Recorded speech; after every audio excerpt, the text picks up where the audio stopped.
Hello chess fans and welcome to the 2026 Cairns Cup.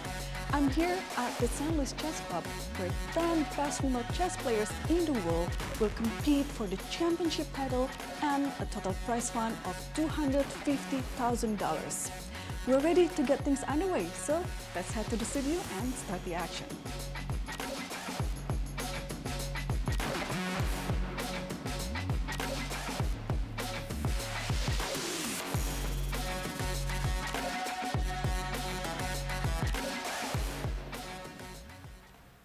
Hello everyone and welcome to the 6th edition of the Cairns Cup. I'm Paikidze and I'm here with wonderful Almira Skripchenko. Hello Nazi, welcome everyone. I'm so excited to be here. Nazi, I still remember how I was commentating the first Cairns Cup, and this is the 6th edition of this event. It became a tradition. Everyone is looking forward to it. So a lot of strong players participating this time. Yes, indeed. And do the honors, tell us the roster of the players. Okay, let's have a look at the lineup. The top seed of this event representing Kazakhstan is Bibisara Assaubayeva, and who just won another women's super tournament, the Norway Chess. The second seed is Anna Muzychuk, representing Ukraine. Humpy Koneru is rated third, 25-24. The former world champion Zhongyi is representing China, followed by another former world champion Alexandra Kosteniuk representing Switzerland. A lot of former world champions. We're so lucky to have them here. Then we have two Indian players, the FIDE World Cup winner Divya Deshmukh and the World Championship challenger Vaishali Rameshbabu, followed by Carissa Yip, our defending champion. Then the newbie, yes, Stavroula Tsolakidou, representing Greece, is making her debut in this event. And our last player, but not least, is Alice Lee. Thank you, Almira. Definitely fantastic roster of players. Tell us more about the format of this event. The format of this event is a classical 10-player round robin. We have 90 minutes for first 40 moves, added 30 minutes after for the rest of the game, and of course 30-second increment from move 1. A very important rule, no draw offers. We will have a look at the percentage of the decisive games later, of course. So the players get 1 point for the win, half a point for a draw, and 0 if they lose a game. And tell us about the schedule. Schedule starts today, 10th of August. The first round is about to start, and then we will have a rest day on the 15th of August. Of course, every game will start at 12 p.m. sharp. I think we will have some bell ringing scheduled. And then the tournament will continue till the 19th of August. The final round will take place. And if the tournament is tight, if the playoffs are necessary, we will have them on the 20th of August. Thank you so much, Almira. And as you mentioned, we have incredible players here, but I want to highlight just a few of them before we start this event. We'll start with Vaishali Rameshbabu. She's only 25 years old. Her FIDE rating is 2489, and she is a Women's World Championship challenger as she won the candidates this year. So she will be facing June for the crown. And I will also add that she's second to her brother Prague, who just won Rapid and Blitz. Impressive. Then we have the youngest player in the tournament, Alice Lee. She is an incredible talent. She's only 16 years old. Her rating is 2430. She just won a super strong women's speed chess championship where she defeated two former world champions. June was one of them, and Howie Fun. So maybe Vaishali should ask for a piece of advice. Yes, Alice Lee to beat you, yes. Knows it. And she is also already a 3-time American Cup winner despite her young age. Absolutely incredible. Now, Almira, tell us about the pairings, round 1 coming up. Okay, let's have a look at the pairings of our first round. They will be featured right now. So the former world champion Zhongyi is taking on Carissa Yip, our defending champion, with the white pieces. Actually, Carissa Yip was seeded number 10 in this event, so it means she will play more with black pieces. She'll start with 2 black pieces. Yes, 2 black pieces. Then we have Humpy Koneru playing with the white pieces against Stavroula Tsolakidou. It's her tournament debut, not an easy start as well, with the black pieces against one of the strongest players in the world. Then Anna Muzychuk is facing Bibisara Assaubayeva, and they've played just recently in Norwich, where Anna Muzychuk finished second. It was quite a race. Then Vaishali Rameshbabu is taking on her compatriot Divya Deshmukh. It's all Indian derby. That should be our marquee matchup today. I agree. And the last game is Alice Lee with the white pieces, who is playing against the former world champion Alexandra Kosteniuk. So let's see, a lot of interesting games ahead of us. We expect a lot of fighting chance. And Almira, tell us about the prize fund for this event. Yes, money, money, money. So the prize fund is really impressive. And I think the Cairns Cup features one of the most impressive prize funds in women's classical chess, $250,000 in total. And for the first place, you get $60,000. Second place is awarded $50,000. And completing the podium is the third place with $40,000. And of course, we have the winner's bonus, $5,000. I think Carissa Yip won $65,000 last year. And of course, women's conditions are getting better and better. Financial conditions, it gives them an incentive to fight and motivation. Absolutely. Yes, and to come back. Yes. So thank you to all the sponsors. And we see the tournament hall players are arriving, getting wounded. I see Humpy Koneru already has taken her seat. It's not her first Cairns Cup. She's definitely experienced. Almira, do you think experience matters a lot in this event?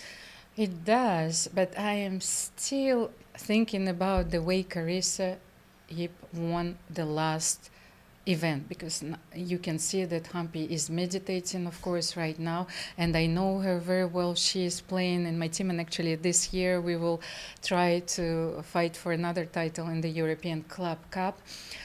If you remember, and I wanted to remind our audience, Carissa started with a loss, then I think a draw, a win, and a loss, and she started with 1.5 out of 4. And actually, everyone who is playing those events, and when I was playing those events, you would think, okay, you're burying this player. No one could have predicted that she could turn it around. Of course, she won 4 games in a row, and she fulfilled her second Grandmaster norm. And I think it's also important to state that this tournament offers an opportunity to make a Grandmaster norm, and for Carissa, it might be her final one. Exactly. She's looking for the third norm and to reach 2,500 rating, and she has a very good chance in this event. She has a very important incentive, I think, which was established by Genius Sinquefield. Nazia, what do you think about this prize, which will be awarded to a next American Grandmaster? Yes, it's an incredible incentive for our younger players to fight for the Grandmaster title. But I see the players, Vaishali and Divya, already seated at the board. They are countrymates. I'm sure they have faced each other many times. Vaishali won the candidates. Divya won the FIDE World Cup. They know each other well. They also play in the play. They're going to play the Olympia together. Yes, of course, but they won the Olympia together, so they are part of what we call the Golden Girls. Yes, so they're facing each other. They know each other very well. I've looked at their games. So Vaishali is a very versatile player, so she might surprise Divya once again. She can start with e4, c4, knight f3. Sometimes she chooses a very rare variation, so it's a very interesting, I think I'm expecting a very interesting opening choice here. Absolutely, and we saw Carissa just arrived. She was the last one to arrive last year, yes? She likes to make an entrance. Maybe, because when I was looking at the poker prize fund, so and now at the Sinquefield Cup and Cairns Cup prize funds, I was thinking it reminds me now of poker events, and then maybe Carissa can make like a Phil Helmut, entrance, like dressed in a costume as a winner of the previous edition. Yeah, she's the defending champion. Can she repeat it and win back-to-back? I don't believe anyone has won Cairns Cup twice in a row. Well, it's very difficult to win such an event once, and some players only get one shot at it. There are only two super tournaments organized for women, so Norway Chess and Cairns Cup, sorry, because for the first time, actually, both events are organized at the same time. So I will come back to this shortly. So that's why I think it offers us a unique opportunity also to compare performance dynamics, yes, in both events. Yes, absolutely. And Carissa is facing former world champion Zhongyi with the black pieces. Definitely not an easy pairing for round one. What can you tell us about Tan, Almira? Do you know her? Yes, I know her. Like, I've studied her games, also had her as an opponent, and she's the former world champion, of course. She's in her element when the positions become complicated. You know, she strives to have this kind of dynamic play, and she always plays till the very end. But I think she's a fighter. Yeah, she's a fighter, but I think Carissa actually won their encounter last year, so Tang has a lot to prove. And I think we have a ceremonial ringing of the bell by Jeannie Sinquefield. Some players still arriving, but Jeannie's ready to ring the bell. And we have a handshake. Clocks have started. Yeah. We can start with Nadia, I think there's some confusion. Yeah, I can see your picture. Yes, so you're in the front seat here, and you're in the front seat there. And since we already have these ladies on the screen, let's start with their game. I see that Zhongyi chose a d4, knight f6. So Carissa usually plays very sharp openings with the black pieces. She doesn't shy away from the King's Indian or Benoni. Let's see what she has prepared for this game. Yes, I was curious if she would choose the King's Indian for this game. But it reminds me also the opening preparation of Maxim Vaishali. He was playing the Grunfeld defense almost exclusively, and it was so easy to prepare against him. And you need to have some variety. Of course. So that's what I wanted to see, because when a player is looking for a grandmaster norm and is growing as a player, he needs to have different openings included to its repertoire. Absolutely, that's a must. Because if you're easy to prepare against, especially with the black pieces, and you want to play for a win, that's not the right strategy. So we'll see if Carissa's prepared to play King's Indian. She looks in a good mood. She's smiling. But the first round is always a test. Yes, big test. Yes, it's a big test, so we can immediately see if a player is in good shape, if he's ready to fight. Ooh, so e6, surprise. I was right, you see? Yes, she came prepared with a surprise, e6. And now do you think she's going to play d5 and transpose into... So many options here. Bishop b4 is also an option. I like this move. It's a very rare move here, bishop b4. There's also b6. b6, exactly, can be played. So will it feature the queen's gambit? What do you think, Nazi? There we go. Bishop we have b4? the answer, bishop b4. I know my players.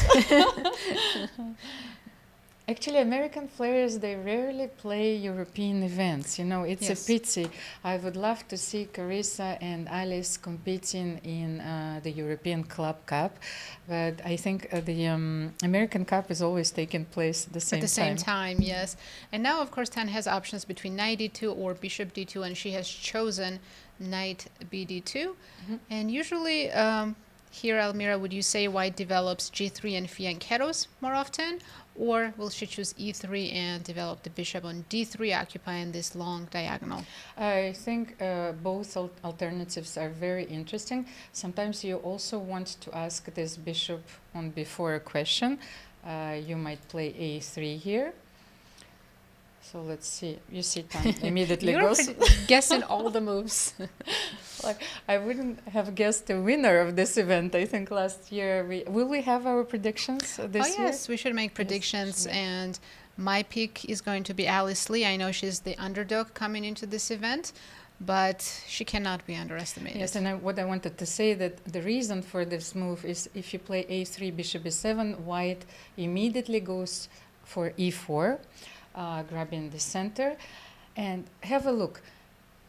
Carissa transposes to a completely different structure. She plays d6 because then she wants to play knight c6 and e5. Yes, so In the style of what's that opening called? the Philidor. Philidor, Yes, thank you. but with the pawn on c4. Yes, and also Carissa did spend extra tempi, right, on d6 and e6. We'll see how this game continues. Should we check on some of the other games? So who's your pick, Almira? Okay, let's have a look at the game between Vaishali and Divya. Absolutely, our marquee matchup. And as you can see, Vaishali started the game with d4.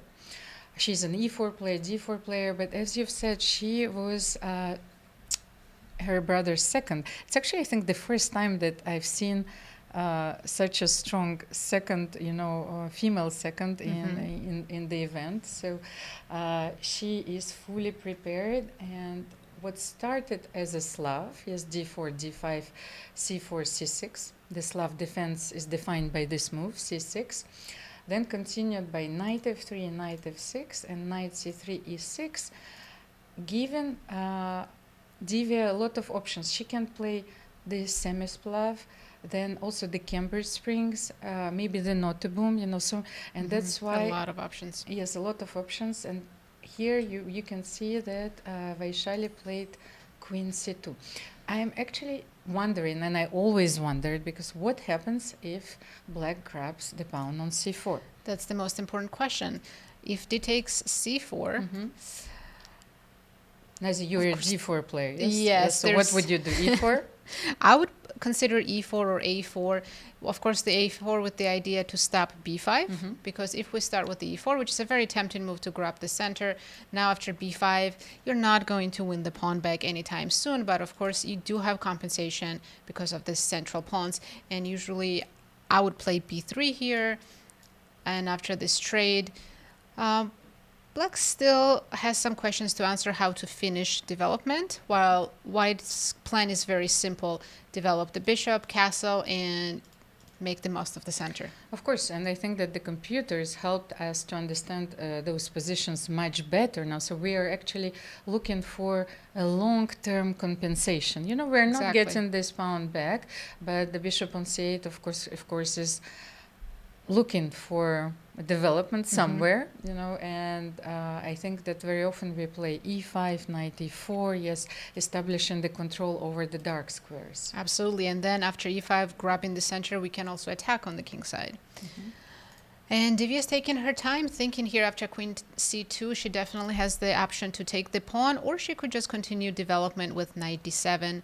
And in this case, it's not that easy for White to play e4. I would expect e3 in this position, bishop d6, some typical development, and maybe here Black starts to play for e5. Yes, the same. Maybe when you play bishop d3, then use this opportunity, take on c4. Right, to make White lose a tempo, right? Move the bishop, maybe even after this follow up with b5. And here, I've played this with White many times, always a choice to make bishop e2 or bishop d3. They lead to different types of middle game positions. You're absolutely right, and Divya looks puzzled. I know her very well. She also played for our team last year, and Vaishali did. So it's like I've observed those players on a few occasions, and they're very well prepared. So do you think Divya is just trying to remember her prep, or decide which to surprise maybe Vaishali? Very often she follows her preparation, and she doesn't take such long thoughts at the beginning of the game. So it's already a clear indicator that something surprised her, and maybe she's trying to avoid, some hidden traps in the or walking into Vaishali's prep. You're right. And before we jump to a different game, what's your prediction? Who's going to win this event? I chose Alice. You already have your pick. Okay, let me have a look. So, Divya, Vaishali. Actually, the thing is, I was thinking about Vaishali, but Vaishali is a player who doesn't like to have dominant positions. She does very well as an underdog. And actually, I've been studying a lot of sports and events. I think underdogs are doing very well, you know. So let's see. Bibisara just won. You have a lot of good choices. Yes, okay. Then I will pick Bibisara. All right, good choice. I think she's on a Let's hot see how streak. Bibisara is doing. She's playing Anna Muzychuk. She starts with the black pieces. I see only 4 moves played. I wonder if this was a surprise to Anna, because I'll back up and show from the beginning. We have e4, c5, and this variation of the Sicilian, Taimanov, knight c6. Maybe Bibisara doesn't typically play this? I don't remember what were her recent games. However, you know, if you want to play the 4 knights, which starts with knight f6 and which become very popular, so actually Anna can transpose now. So her option here was to take on c6, and that's why she was thinking, because then she can play with bishop d3, just to show the difference, d5 and knight d2. As you can, so that's the major difference in this line. She was definitely considering this option. That's why she took a couple minutes to figure it out. But she chose knight c3, the main line, and after that, Bibisara played bishop c5. That's a rare move, not the main theory. Queen c7, I've seen a lot of times. A6, because Irina Krush is an expert in this opening. Of course. I played this as well, knight f6. I've played every possible line here. However, once again, bishop c5 is a recent trend. So here you can actually transpose, I think. So if you play knight b5, let's say knight f6 transposes to this line with knight f6 and bishop c5, knight b5, bishop c5. So you were wondering, let's say, what will happen if you give knight d6 check. Yes, so absolutely. You simply play king e7, and I think this was even written in my notebook when I was a kid, because the Moldovan chess school developed this variation. And you know, before you didn't have computers, you didn't have databases, so I was having my small notebook where I was having my lines which were prepared. So king e7. And so was your note here that it's okay to lose castle and have the king on e7? Actually, even then it was considered to be okay. So, and the computers, I think they now well, support this line. However, let's say if you take on c8, like knight c8, then rook c8, and black is okay. Yes, and black can always castle later, right, if needed, with rook e8, king f8, and king g8. Of course. However, there is this a very strong move here. Let's show it. It's after knight d6, king e7, you have to play bishop f4 if you want to claim the advantage in this game. So what do you do here? Question to you, Almira. What about e5? Exactly, e5, knight f5 has been nice played, check. yes, I think many times. Then you have to play king f8. And I think, how many games do we have, Nazi, in the database? Because do we have, I think this is the main line now in the modern theory. I see still hundreds of games. There's still a lot of games, and bishop g5 is the most common move played here.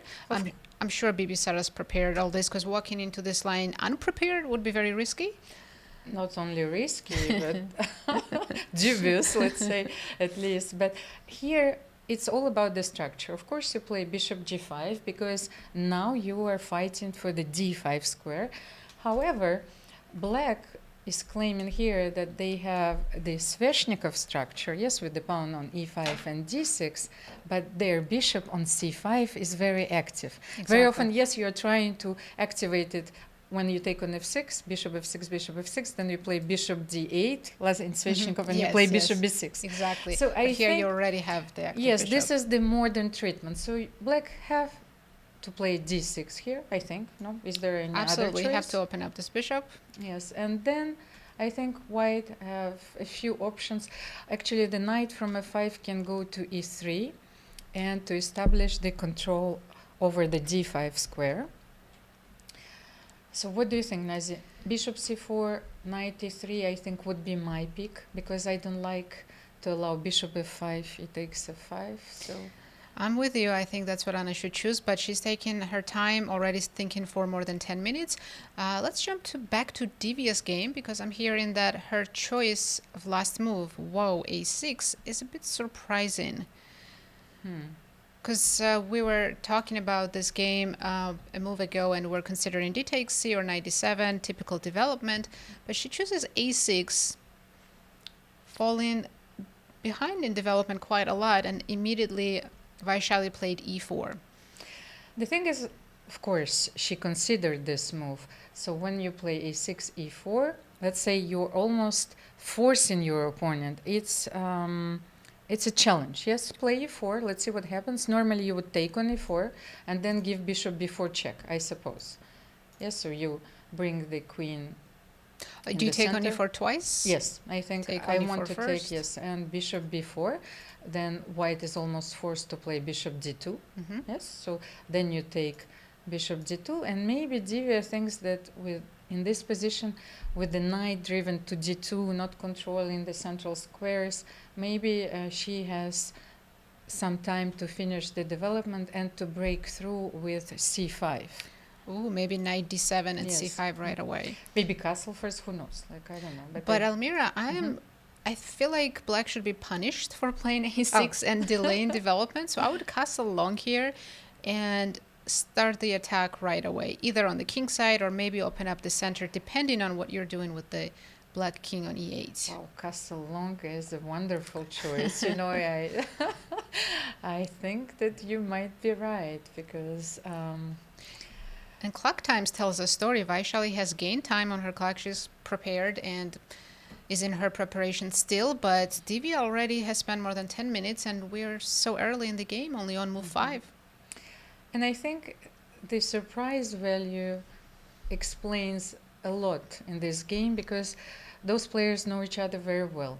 They train together, you know, when they play for the Indian team. Then they have prepared so much against each other, and they know a variety of openings and positions. So to find a position where you can get a slight advantage, I don't think that we are even talking about getting an advantage now. Yes, so Yes. it's like just where you can surprise your opponent, and Divya. Psychological advantage, right? Yes. By surprising your opponent. Yes, then we have to ask Stavroula about it. Yes, actually, Stavroula, she's the St. Louis graduate, and I've learned that she holds a degree in psychology. So it adds actually a very fascinating dimension to her tournament. I'm sure it helps her. Being a chess player, psychology plays a huge role. I played the poker event like a month ago, so I'm anxious to ask her a few questions. Maybe she can give me a few tips. You know, maybe she studies her opponents. Let's have a look at her game. Absolutely. Let's jump to a Humpy Koneru against Stavroula at Tsolakidou. We do have a King's Indian. We're expecting it in Carissa's game, but looks like Stavroula's choice was the King's Indian defense. So I'll back up to start from the beginning. Oh, g3, early g3 with white. Not very popular, but of course thousands of games in the database. Bishop g7, developing knight f3, all according to the plan. I think that Stavroula prepared carefully against Humpy, and g3 is one of her beloved moves, yes, against the King's Indian. So, and bishop b3 here. But what do you think about this last move, b6? Of course, Stavroula wants to fianchetto the other bishop as well and target the e4 pawn, but I know that white often goes d5, so then bishop wouldn't be too happy on b7. Then I think maybe her idea is simply to prepare against b4 and c5. Yes, maybe she will play a5. But can I be Yasser here? Yes, please. Can I say dazzling? Yes, b6. I wasn't expecting this move here. Yasser, we're missing you. So, Almira, what would be your choice instead of b6 in this position? Let's say the standard way to play, as I remember, I played the King's Indian, and since Stavroula used the classical way, knight bd7 and rook a8, is to take on d4. Am I right or not? Let's have a You're look. right. It takes d4 is the most common move, and then after knight takes d4, maybe knight c5, provoking f3 to defend this pawn. And you're forced to take knight d4, yes, because maybe I can take, if you take bishop d4, maybe I can simply take on e4. I was not sure, yes? Can I grab this pawn?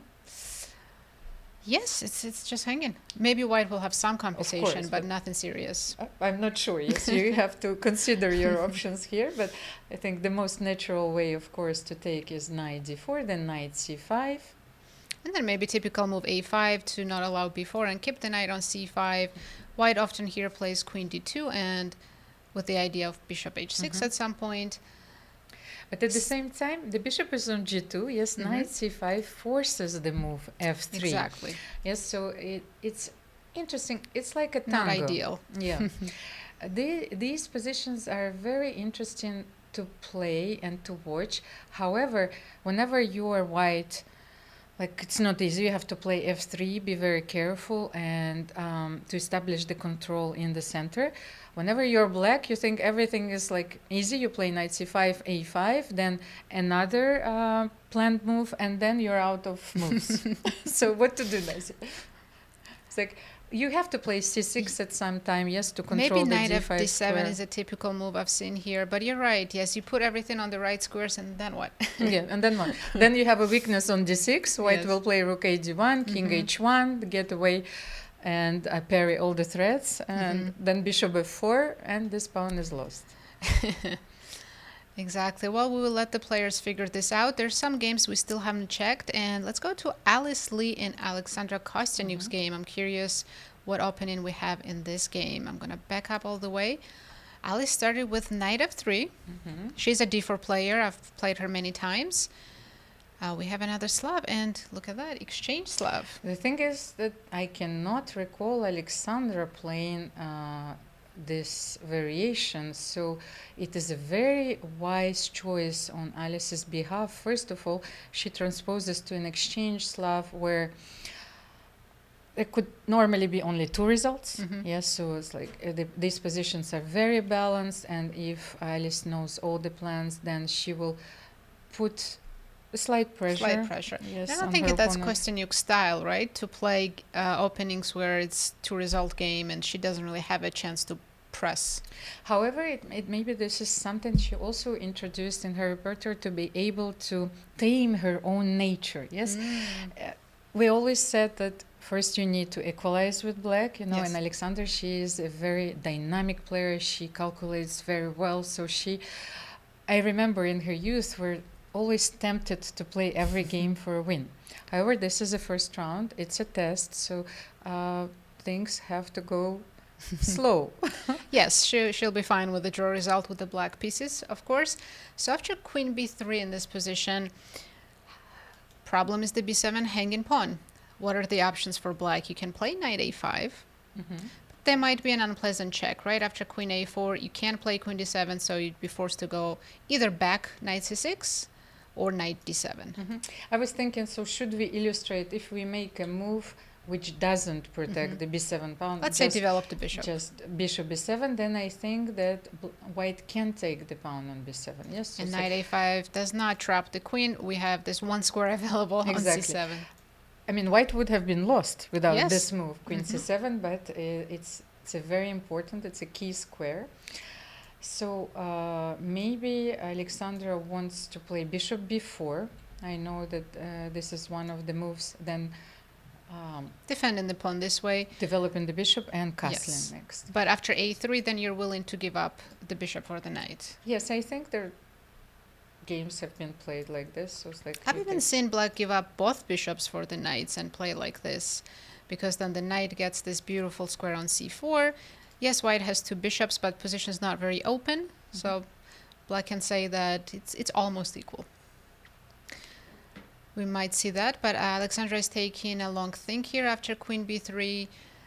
I think we explored all the options, right? Bishop b4 and knight a5 are the two main moves. First bishop f3, as you said. Actually, it made me think in Nazi.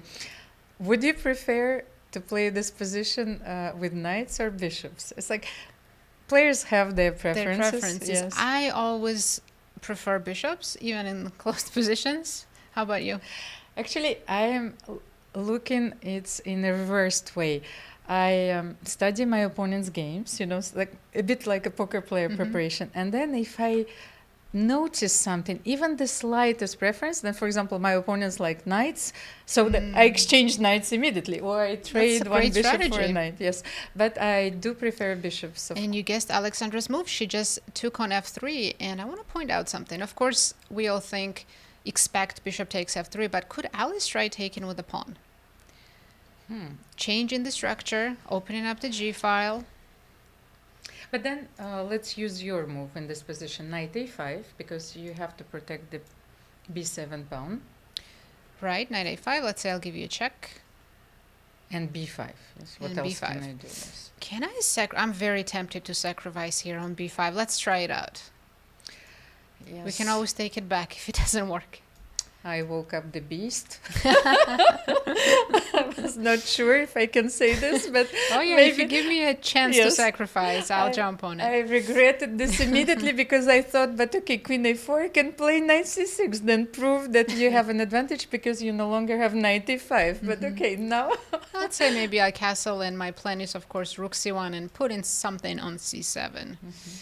The reason I'm comfortable with the sacrifice is because I have, first of all, 2 connected pawns as compensation, and it's not going to be easy for black to castle. Nazi, I think that your feeling is absolutely right because once again, you're looking for long-term initiative. I can't see how black can finish the development here, like in a very natural way. So let's say if after knight d7 you try and you play rook c1, yes? Here. I castle, you but castle, okay, but sure, I wanted rook to c1 is try good. rook c1 because what would be black's move here? I was thinking something like rook a7 just to protect the c7 square. But of course, I'm not happy that I'm spending another tempo defending instead of trying to finish development on the king side. Okay, so bishop e7 castle, you know, is has to be delayed for the moment. Yes, exactly. And But- before is there's so many tempting moves. But we do see that Alice has taken back with the bishop on f3, so we're not going to see any of these fun lines. You know, Nazi, there is one fun line, especially after, just let's get back for a second to this position, because I know that computers are completely crazy, so let's make your move castle. And, you know, I think one of the suggestions is to play g5 here. Ooh. Would a human make such No. a move? That No. is such a computer move because you're under attack, your king is in the center. Why would you play g5? Well, you want to play bishop g3 and h5, I think, because this bishop is a very annoying piece, not only because it's like it's standing there, because it's controlling all the squares and especially supporting rook c1, rook c7, winning the piece on d7. So I think there is actually the positional reasoning, strategical reasoning behind this move. So Yes, but it's very hard for a human player to choose g5, h5, because you switch to defense mode. Yes, you're up material, and now we just have to figure out yeah. this pin situation. But let's say if I play knight c6 here, After castle? yes, attacking your queen. So I thought, what would be your best square? Yeah, let's drop back to c2. Yeah, this would have been very interesting sacrifice, but Alice chose bishop takes f3. So now let's get back to the live game and see what we can expect. Could Alexandra now just develop bishop to d6 and leave the pawn on b7 hanging? Just to display, if we take on b7 now after knight a5, the queen is trapped. But I think it reminds me of one variation in the London opening where you sacrifice the pawn on b7. However, you have an advantage in development, and so bishop d6 is like, but you have to take first on d6. Let's see if this works. I actually also found one more interesting idea because I see the Valbar doesn't say white is lost. So I guess white has this option to sack the queen for rook, bishop, and a pawn, which is actually interesting. It's a very sound positional sacrifice, of course. I Again, we're agree. stopping black from castling, so This could be interesting. Maybe king d7 then. And rook c8, who knows. But you were suggesting to trade on d6 first? Yeah, I think I'm just using the analogy that in that line you very often you take on d6 and then you take on b7, and I think that black has to castle here because the rook is attacked, of course. So however, black is aiming to play rook b8 here immediately. So let's say queen b3. I think you have to play bring this. it back. Yes, rook b8. I don't know which one, rook f8, because okay, now the bishop is on f3 and the pawn on a6 is not attacked, so maybe you can play rook b8, of course. But then let's say where does we go? Let's say you want to protect the pawn on b2 and queen c2. So I think one of the ways to play here is to play e5 to strike in the center, and I think that's why black actually is keeping the rook on f8 and is playing rook a b8, so then you can play rook e8, sometimes rook d8. So what do you think? It reminds me... I think black has a very interesting compensation here. Yeah, there are a few classical games in this, like in the Queen's Gambit, which are played like this. So let's say e5, d takes e5, knight e5. And then, do you allow black to take on f3 or not? I really don't want to, so I would save the bishop here. But the thing is, then maybe black can even play d4 here. Very active play for black. A lot of classical examples, I think, that you can find in the database, but I think it's a very instructive moment. So you sacrifice a pawn, however, you have those knights dominating in the center, and you play d4 immediately. So what do you do? Yeah, I think I have to take, and then you can play knight c6 and take with the knight, right? I have a gorgeous knight on d4. Yeah, we can expect some position like this in this game, but I'm hearing that there's a big advantage on one of the boards already. So let's jump to Vaishali against Divya. Look at that. It's our analysis. Long castle is on the board. No, I am not using your move. It's your move, Nazi, long castle. You know, so I was very surprised that this possibility exists, but I think that every now and then you have to consider long castling. And I think this is the right way to play here, especially from the psychological point of view. Knight d7. Divya looks a little bit worried. First of all, Vaishali is playing this really fast, and second of all, black hasn't finished development. You're worried about the king. All the stuff that's coming now, bishop d3, possibly g4, h4, g5. And look at their posture. Vaishali is looking very confident, like a sphinx, you know. She's awaiting her opponent's move. However, Divya is looking worried, you know. Everything in her posture indicates that she needs to find a solution. Exactly. She didn't manage to equalize in the opening, took a risk with that a6 move.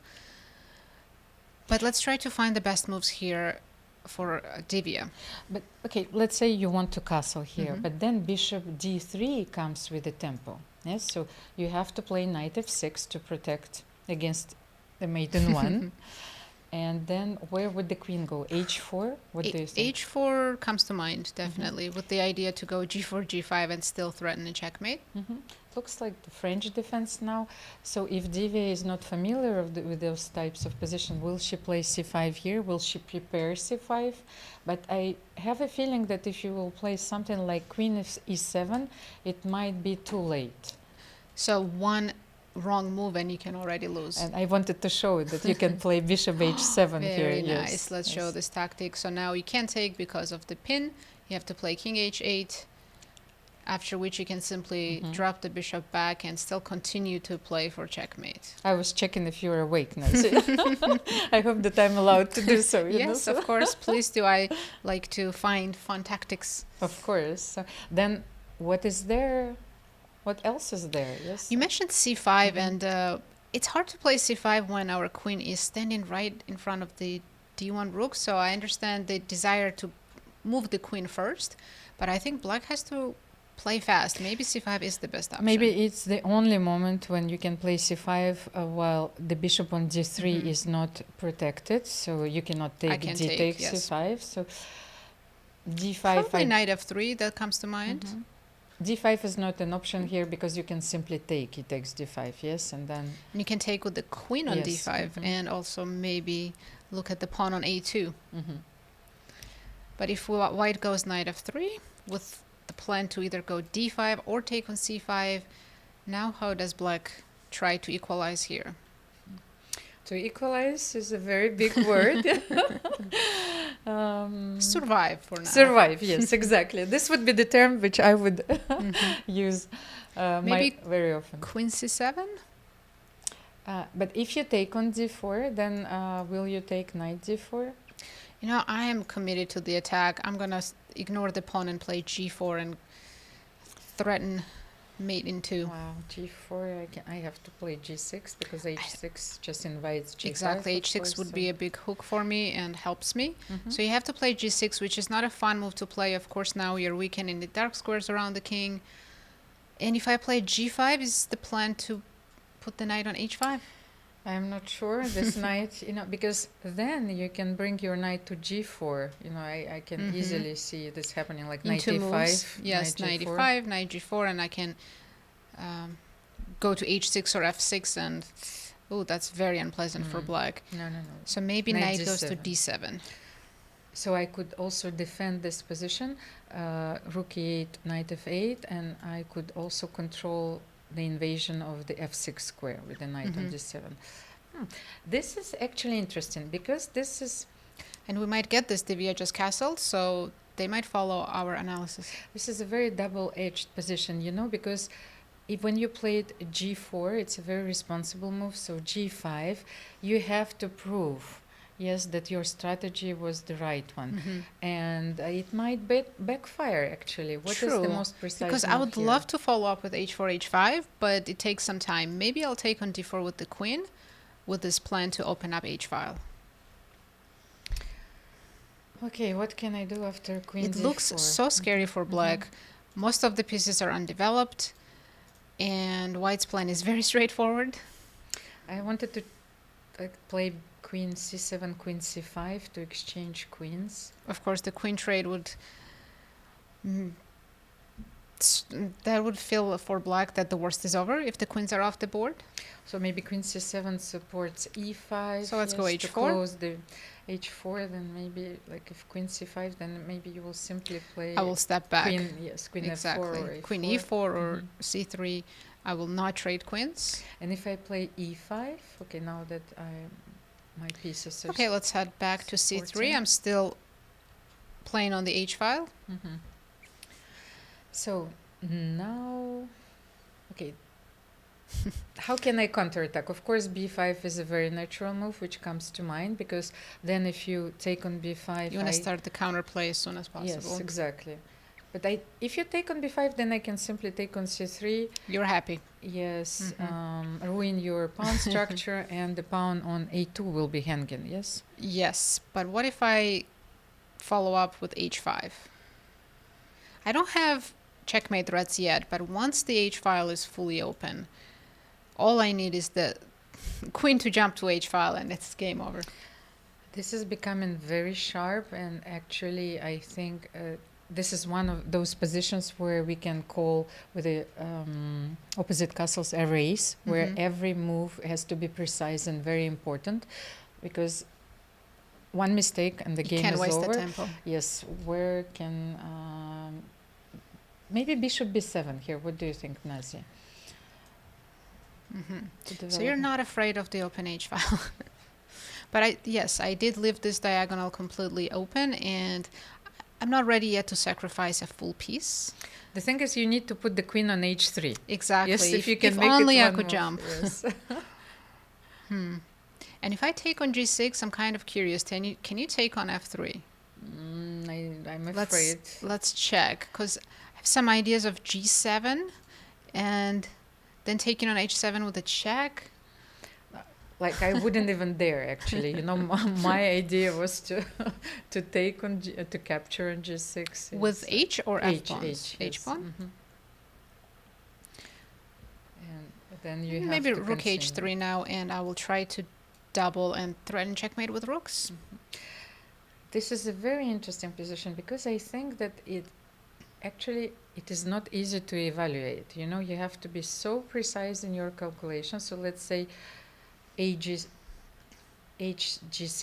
keeps the H file open, maybe was So not maybe black should precise. have taken with But the then F pawn. F takes G6, yes, opening the F line and attacking the knight on F3 once again. But maybe then you can sacrifice something and go to G4, to E4, who knows? Yeah, I will have to protect in that case this knight with bishop E2. But yes, I can see now that black also has serious counterplay here with the open F file, potential open C file. Yeah, this is very double-edged, very sharp. So let's see if this will happen, because I want to jump to the current position. We went very deep into analysis. We only looked at bishop d3, but Vaishali might be considering immediately g4. What do you think about that?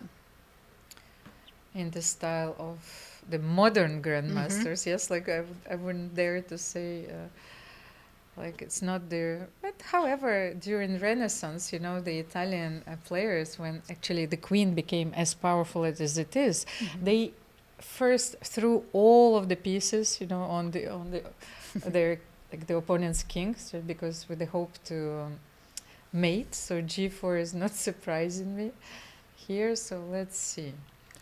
G4, how should we react? But then maybe with the idea to, you know, if you once you put the knight on f6, I'm immediately ready to kick you out with g5. But then maybe c5 immediately. Yes, we were looking at this move. So can I make it here?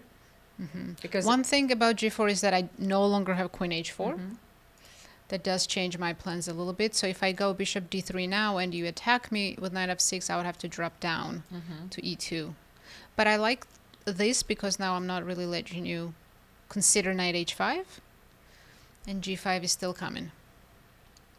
So if you, let's say, take the pawn on d4, I'll follow up with g5. You have to go all the way back, and I go h4. Yes, I'm down a pawn, but I'm very confident in my attack on the king side. I think it's a very interesting idea. I'm trying to evaluate the consequences. Yes, like it's a very interesting sacrifice and definitely tempting. So and you have your h4, h5 push. And meanwhile, I never have to worry about this king. Even if you manage to open up the c file, I can easily hide on b1. So it's going to be a one-sided attack, I feel like, but you do have an extra pawn. Maybe this is even more aggressive than the other line, starting with bishop d3. And the thing is, like, while Divya is still weighing her options, I think it's not easy for her to choose because there is no clear way to equalize. And I think when you know the plans, you know that c5 is a thematical breakthrough in the center, and you know that if white takes it in some positions, then you can take knight c5, queen e7, b6, bishop b7 if it's possible, and then you're almost there. However, I have the feeling that she hesitates because she has this uncomfortable feeling within herself. It's not there. I can't see a clear path to equalizing. And counterplay is also very important. So, you know, at least in the position that we analyzed previously, we had this counterplay, which we started with b5. Here, you're absolutely right. So you simply left this pawn on d4, and you launched a very powerful attack.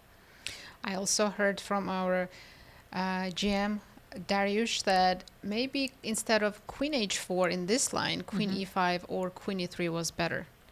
Oh. I didn't consider queen e5, yes, but it does what look an powerful. interesting suggestion, yes. And maybe with some ideas to even play knight e4 and trade the only defender that black king has, which is the knight on f6. Of course, and you cannot play knight g4 here. Maybe we can show it. It's like it's a cheap trick, of course. Maybe. Oh, it doesn't work. Were you considering bishop h7? You see, just to show the reason why this doesn't work. If you go queen h5, there is knight h6, and if we go queen e4, there is f5. So maybe knight g4 is playable, but is the knight well placed here? Because I can play queen g3, kick you back, and it's like black wasted a tempo while my queen is okay on g3. Yeah, but you no longer have your g4 move, you know. That's true. That's true. You stopped my g4. Yes. So maybe you have to switch to a more positional outlook, play. yes, like knight f3, knight e5, yes, so Right. something like this. But still white's for choice, no question about it. Almira, what other game has caught your eye in this first round? Where should we go next? Let's have a look at the position between Zhongyi and Carissa, because I think that we stopped right after the opening phase. And Let's catch up with the players. Even not there, We saw because d6 last. Yes, exactly. So it's very important to see how the game unfolded. And Carissa actually decided to play after bishop e2, knight bd7 and e5. Knight f to d7, Yes. which is maybe a bit of a strange Knight f- decision, yes. but it seems like her prep, right? Because at the board you don't come up with this. You want to finish development, maybe go knight c6 like you mentioned earlier with e5. But knight f to d7. And then Knight c6, I just wanted to tell you, Nazi, that maybe not immediately, because very often you start with a5, preparing knight c6. so you don't want to walk into a b4. Of course. So I think the traditional way of playing this way, the classical way of playing, would be to play a5, knight first. c6, and e5. Yes. So a very interesting choice from Carissa. And then I noticed that 10 also, instead of just simply castle, and she also decided to maneuver her knight, knight f1, head into g3. What do you think of this? Interesting, right? Well, she's expecting e5. Yes, let's analyze it in a retro way. So retro analysis. So she's expecting e5, then she is preparing against this move, and she's controlling the f5 push. So she's establishing a control over the light squares. Let's say e5. Do we have e5 on the board? No. So Let me catch up with the position. Yes, after knight f5, e5 was e5, played, and white played d5. Yeah, so that's what I wanted to say. If white is following up with d5, then of course knight f1, g3 looks very logical. So d5, what happened? a5 in the game. So first of all, it's another standard and thematical way of playing, treating this position. Knight's planning to go to c5, but my question is, Almira, if she's using this knight to put on c5, what is she going to do with the other knight on b8? Maybe she's not using this knight to put it on c5. She wants to play knight h65, and knight d7 offers her also an extra opportunity to play f5 immediately. So I think you're right. also, if she plays knight c5, then the knight on b8 supports the c6 move, and she can take on d takes c6, knight c6, maybe in one move. Who knows? Could be.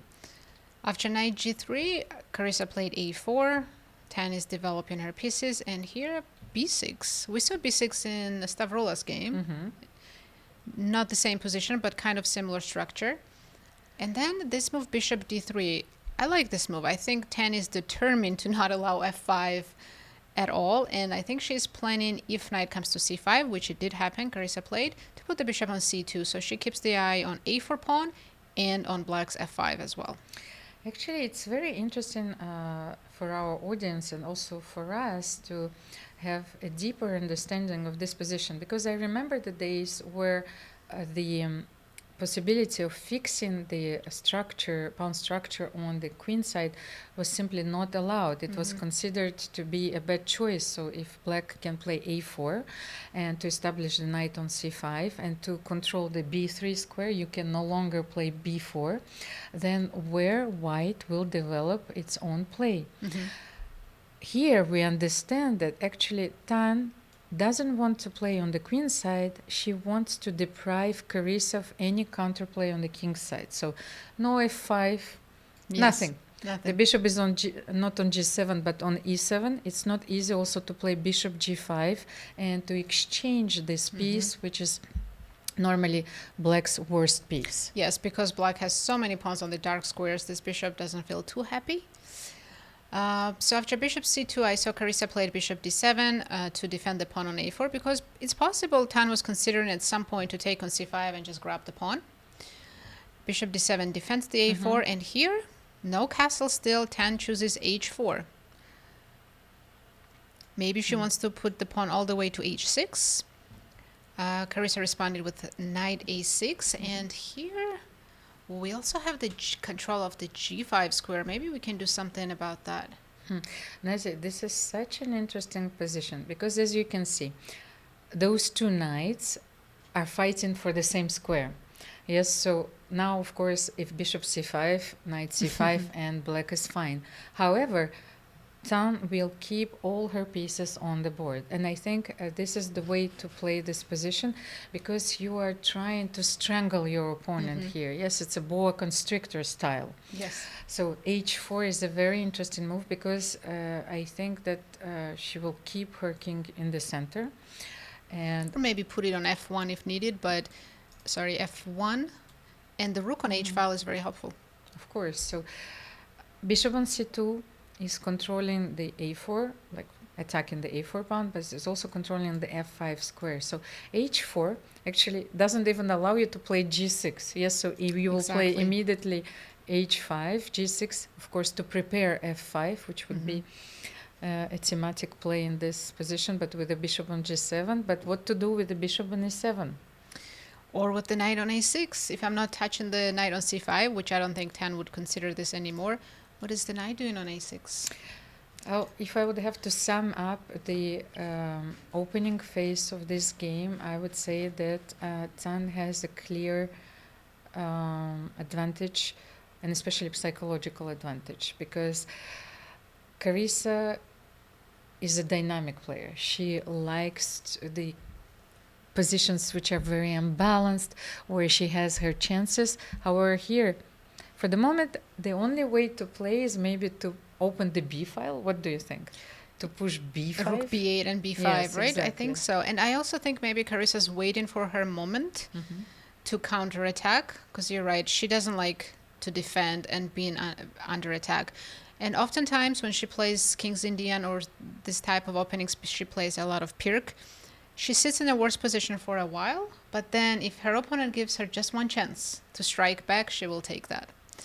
She gets back on the horse. Immediately. All right, so we like Tan Zhongyi's position here. Let's look at the pie charts, Almira, and see predictions. Who's going to win this event according to the statistics? Okay, let's have a look. Thank you, Ben Underwood, for preparing this statistics for us.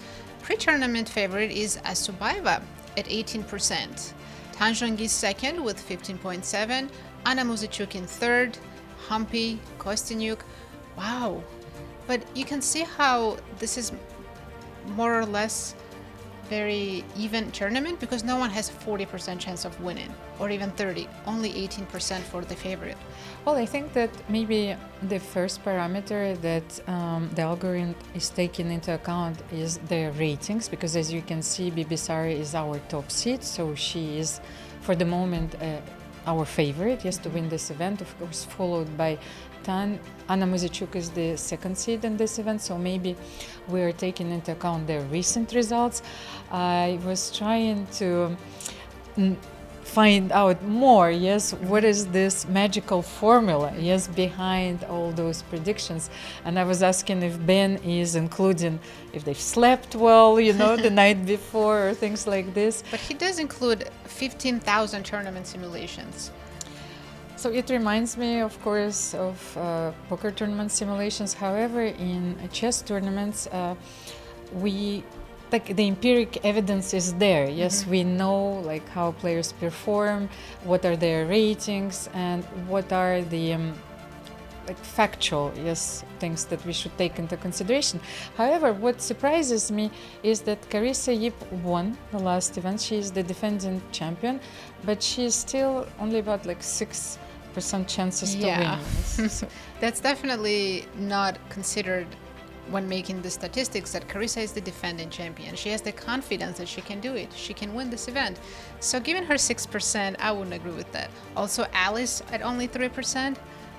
But we'll see. Confidence is a very important factor. It's probably one of the most important factors to take into consideration. Absolutely. And Almira, what other game has caught your eye in round one? Okay, let's get back to our games. But before that, that's what I wanted to say, that for the first time, of course, both events, the Sinquefield Cup and the Cairns Cup, are on the stage together. Yes, so it gives us this opportunity to compare the decisive games percentage or their numbers. So I actually wanted to be precise about it, and I have the numbers from the previous editions. Okay. Let's have a look. So in our last edition of Cairns Cup, we have more than 50% of decisive games, so 53.3. And in the Sinquefield Cup, what is your guess? 30? Even less, 24.4. Then in 2024, we actually have the similar number of decisive games in the Sinquefield Cup, so 11 decisive games out of 45, which makes it 24.4 percentage. A little slightly less this year. I don't know why. What is the reason for the Cairns Cup? 35.6% of the decisive games. But in 2003, it was over 60% in Cairns Cup and 21.6 in the Sinquefield Cup. Say no more, does it? I want, Rex to be brought here to the studio and he will explain us. Yes, definitely we are even this year expecting more decisive games in the Cairns Cup than Sinquefield Cup. But we have such high-level players. Of course, they don't make a lot of mistakes and they don't lose a lot of games. So we'll see. I think... what do you expect this year in Cairns Cup? I think that the number of decisive games is going to be very high. First of all, what I mentioned before, those tournaments are very rare. It's a very rare opportunity for those players to show what they're capable of, to make grandmaster knowns, of course. And I think the American players, they have this unique opportunity more than anyone else. And the other players, of course, they want to come back. No draw offers, yes, in this event. I think that's a great rule. Of course, so let's see. And also some of the players here are fighting for the GM norm. We have 3 international masters, Carissa Yip, Alice Lee, and Stavroula. And they need, I believe, 6 points minimum to achieve the GM norm, so they will have to take risks. Of course. And the thing is, once again, if I can compare different periods, yes, like before, how the world champions were playing. They were playing fewer games, taking fewer risks. Like to lose a game was considered like a tragedy. This new generation, I think, has learned to play in a different way. They're taking more risks because they're playing more games. They're learning from their defeats, and they accept it. Nazi, let's take a look at the game between Anna Muzychuk and Bibisara Assaubayeva. They had a very interesting opening. So let's see how that game unfolded. Exactly. We're looking at this position after bishop c5 and discussing very fun lines with knight b5. But in the game, Anna chose to exchange on c6, go queen g4. This is all quite typical castles. And here I think is an interesting moment. Nazi, maybe let's draw our attention to this move, queen g7. Yes. Why can't black take here? Good point. Why can't we take the pawn on g7? It's because of a nice tactic. Starting with probably rook g8. Queen has to go to h6 only move. And here black has this beautiful tactic, bishop f2, with the fork on the queen and the king coming on the next move. Thank you for pointing that out. That's a very important tactic in this opening. Well, I'm a pound grabber. Yasser school. Really, yeah, you went to Yasser school. Yes. So that's why Anna played queen g3, castles. And here I think was a critical moment. Anna had this chance to play e5, forcing the knight to head back. Because if you play knight d5, which is a very desirable move, after bishop h6, you just have to sacrifice an exchange. So black would have to play knight e8, and now bishop is very happy on d3. And as you can see, when we have the pawn on e5 and black still hasn't moved the d-pawn, this is definitely good for white. I think black has to very quickly play either d6 or d5. Would you go for d6 maybe to force the trade? Actually, Nazi, since I played this opening very often, it's almost the last move that you make and to ruin your structure. Yes. So I was looking at f6, but it looks very dangerous, of course, with the bishop on d3, the queen on g3. So I was thinking, what would you play? Queen h4 and provoke c6? I was thinking to even just castle first. And if you take, I want to bring this bishop also. And then maybe queen h3. This is interesting, but I like your move as well. Immediately queen h4, weakening my pawn structure even more. Oh, So which G6, one do I push? G6, G6. I think, yes. And then you castle, yes. Bishop h6 also. Let's include that. And then castles. Yeah, this is definitely great for white. Yes, Yeah. but those positions are actually not easy to play for both sides. Once again, one move which is not precise, and then the advantage Can disappear very changes quickly, right? sides. Yes. Maybe actually I castled wrong. Oh, I like this. Yes. Let's learn from Vaishali Yes. and castle long side. Yes, long castle, and then Yeah. This was definitely interesting, but Anna chose something else. She played bishop e2. I would think this is a little bit too quiet, too passive maybe. Bibisara played d5 and then bishop g5. I was expecting e5 here as well, but okay, it's understandable. Anna just wasn't planning on playing e5. Now bishop e7, and now we trade dark squared bishops. Castles, knight comes to c7, and knight a4. well, knight a4 with the idea to play c4, I think, which is a thematic idea in this position. Then rook c1, and if you may, then you take on a c5, then double your rooks on the c file. That would be great. Yes, this would be a very nice positional advantage for white. However, Bibisara decided to swap the light square bishops immediately. Which also stops c4, so I think that was a great choice by Sarah. Takes. Of course, knight is a bit misplaced on a6, but it can come to c5 and offer the trade. So, for example, after queen d3, I was expecting No, either but knight c5. queen a3, no? Oh, I thought that, yes, very you're losing a nice. So piece. it's a yes. trap. If knight c5, white immediately wins a piece. Great trap. So that's why Sarah chose knight b8. She's going to head to d7, put the pressure on e5, maybe f6 in the future. b3, typical move. Again, Anna is hinting that she plans to play c4. Knight d7. Now pawn is hanging on e5, so Anna played f4. Look at the way she sits at the board. It's like this is such a powerful moment, I think, for all of us, because she still has 35 minutes left, but the time trouble is already there. As you know, you can feel it, because this position is not easy to play. She's trying to establish the grip over the dark squares, but she doesn't want maybe the advantage to slip away if she feels that she has an advantage. So let's get to the position on the board after f4. Yeah, let's catch up with the Mm-hmm. players. They traded on f6, queen e3, trying to control the dark squares, some developing moves, and this is the current position. What do you think, Almira? Has black completely equalized? Well, I would say that black's position is fine. However, you see, the biggest difference is that black has weaknesses. a5 is a very important target. c6 sometime.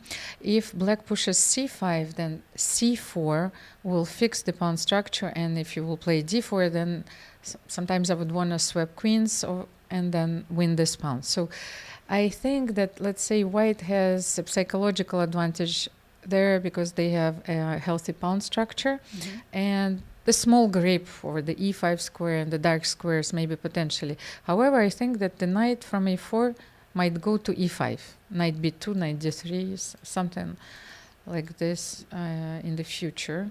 Definitely, I can see that happening. Maybe black knight, once you start doing that, black knight will go to e4. Yeah, if I play knight b2, yes, then you play knight c5 and knight e4. Yeah, maybe after knight d3, I will even take. This should be pretty equal. Yeah, but once again, this position is easier to play for white. Yes? Definitely, yes. We have the open c file, open e file, and pressure on both of these pawns. It's an optical illusion, Exactly. I think so, yes. It looks nice, but there is no actual advantage for white. All right. What other game? Maybe let's get back to the game between Vaishali and Divya, because And then also between Zhongyi and Carissa, which one is more interesting for you for the moment? Both very interesting Yes. and critical moments in both. So let's catch up. After Queen e5, Divya actually has found a very interesting way to fight and to have a counterplay. b5. And then after knight b3, she actually sacrificed the pawn on b5. She played a5, which is a thematic idea because not only you want to develop your bishop, but also you have the control over the d5 square, so there are no longer any thematic breakthroughs with d5. And I think that this position is very sharp. maybe full compensation for black. So I think, yes, a5 was very strong. Knight c5 was played by Vaishali, and now a4. This pawn is coming to a3 to provoke you to move this pawn and weaken the dark squares. So should you make another prophylactic move and play a3 here? I like this very much. Because I don't think that playing in a very straightforward way will yield black so much hoped, attack. Almira, let's look at a profile of Divya Deshmukh. It's her first time playing in the Cairns Cup. She's only 20 years old. Her FIDE rating is 2490, and she won Women's World Cup in 2025, which also gave her the Grandmaster title. Of course, and last year, defending the colors of the Monaco Chess Club, she won together with our team the European Club Cup. So I know Divya very well. And she's a very interesting player. So sometimes she's playing in a very positional way. Sometimes when she's feeling very confident, she launches an attack, and completely destroys her opponent. If there is one game comes to mind when Divya sacrificed a piece and beat her compatriot Harika Dronavali, and then actually she defeated Humpy Koneru in the final match. Yeah, very dangerous player. Nazi, let's have a look if the tables have turned in the game between Zhongyi and Carissa Yip. Carissa back into the game. Carissa is known, to leave her opponents in the dust. I wanted to use this. Yes, so we were discussing this last time that maybe white shouldn't even take the pawn on b3, and the reason for that is it opens up the b file. Maybe black can play immediately b5 or even after knight c5, and this type of trade happens. Black would be very happy with the target on b2. So Tang chose knight c3, which makes a lot of sense. Carissa continued with knight c5. Would you take on c5 here? This is coming. Unpleasant check is coming. Well, king b1, knight d3 is coming, so we definitely need to anticipate this, of course. Exactly. This would not be great. We would have to cover maybe with bishop d4, but that's not what we wanted. Yes, but now you have this powerful knight on d3, and I remember Steinitz quote which said, "Give me a knight on d6," so that's what we have on d3, and I will win every game. Exactly. Yeah, here I would start to like black. That's why 10 immediately took on c5. The knight was getting too good. B takes c, and now I like this move, queen e3. We're not really threatening to take on b3, but at some point we could, because the knight is so good on c6. It's stopping the rook from going to b8. Actually, I thought that it was a prophylactic move once again, because she didn't want black to push e3. You're absolutely right. So black could have played e3, then rook e4, attacking the pawn on c4, g4, and creating a very dangerous play. Let's show an example. Might not be the right move order, but just the idea is very strong, that rook comes on e4 and starts to be very active. Maybe here you have g5. Yes, in this exact position it doesn't work, but the idea still stands, and queen e3 is a nice prophylaxis move for white. And I believe here Carissa had to play this only move, which is not a human move, h5. Wow. But then if g5, okay, you want so idea is to weaken the pawn on f5. So here she can offer the trade. Yes, I'll give you one of my pawns. You're welcome to take it, and then I'm taking the pawn on f5, and I'm no longer scared of your attack on the king side. Yes, and I'm mesmerized. This would have been a very strong h5 move, but we can't fault her for not finding this. It's very difficult to even consider h5. But at the same time, what are your candidate moves? You know, maybe I was looking at rook a4. yes, queen b3. But you do take here with a tempo, Yes. and I have to drop back maybe to a6. But then I'm eyeing this knight. You know, I'll have to sacrifice the exchange and maybe put the bishop on d4. for the moment you're threatening rook b6, I suppose. So I need to get my queen out of the way. So maybe queen e3 back. And now you want to sacrifice. Let's try it, because if I don't have any moves. And then if g5, bishop d4. Exactly. And you'll probably sacrifice back, because my bishop is fantastic. You will sacrifice back, and you can say now, look at that, e3, your idea works perfectly. Yeah, rook e4 is a serious threat. Maybe white's a little bit in danger here, actually. Yeah, and Has as to you be have careful. such a creative mind, you know, everything works now. Accidentally, it all worked out. But we didn't see any of this. Carissa played, after a long thing, she played queen c8. And you can see the eval bar says that white is now much better. Maybe some prophylaxis move like king b1, of course, a good candidate move. And also immediate g5 still comes to mind. Maybe she wanted to transfer, Nazi, I can see the idea. She wants to play queen a6 to attack the pawn on c4 and to take bishop b2. Yes, so it's a double threat. Very strong. So and queen a3 next. So I'll make some bad move for white just to showcase this. She can play queen a6 with the threat of bishop b2 Yes. and queen takes c4. So I think I would have to take on b3 to defend both, but here I again go back to your idea of e3. e3 works. And then you want to play rook Rook e4. e4, it's still coming. So- Maybe I have to not take your offer and play f3, but then maybe e-pawn is dangerous enough on its own. You can just push e2, and bishop g5 check is coming. Yeah, black has full compensation here and a very active play. Yeah, Nazi, and time is becoming a very important factor in this game. The time trouble has made its appearance, and I actually like this idea because h5 is not maybe a natural move, but queen c8 with the idea of playing queen a6 and bishop b2 is a very creative one. So kudos to Carissa. And Zhongyi is still thinking, or she just played king She b1? just played king b1. And time control will definitely be a factor here. They still have 15 moves to go until move 40.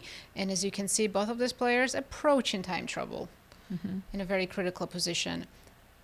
Yeah, after king b1, now rook a4 is still a good candidate move. The problem is if you go queen a6, Maybe now you now can I take on b3. and if you go e3, I made a very useful move, this king b1, right? And maybe I will even take because rook e4 is not threatening anything with a check.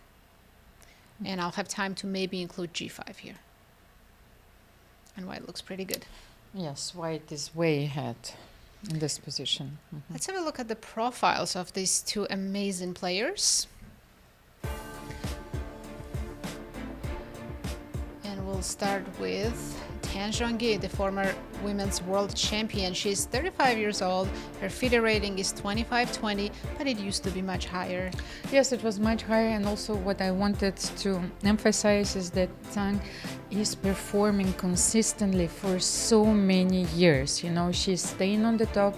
Her rating doesn't really drop, you know, so it's like it varies from 25.50 sometimes to 25.10, but she always performs at the Women's World Cup, good results in the Women's Grand Prix, so she's one of the most stable performers in the circuit. Because it's one thing to reach the top level, but to stay there consistently is a very difficult task, and she's definitely one of those players who's managed it for many years. And let's have a look at Carissa Yip. She's still so young, but I've been watching her play and playing against her since she was only 12 years old. She's now 22, her FIDE rating is 24.59. She's already a 4-time US Women's Champion, and of course she's very close to becoming a Grandmaster. She already has 2 norms, and her rating is pretty close to 2500 as well. Yes, Nazi, and this is one of the requirements to become a grandmaster. Not only you have to fulfill the 3 norms, but you also have to cross the 2500 barrier. If I may say something, I think that Carissa is one of the most creative players in this field, but what she lacks maybe is the stability. Yes, so she can beat anyone, but what I've seen from the tournaments that sometimes she can also lose against weaker players. So maybe this necessary adjustment will bring her the 2500 and the 3rd norm. Absolutely agree with you. And I think it comes with age also, the maturity and experience, that sometimes you need to just make some draws. It's not at all her style. You know, I think that Carissa enjoys the game. Yes, she enjoys the struggle. And that's what I said previously, that they have a different relationship with losing.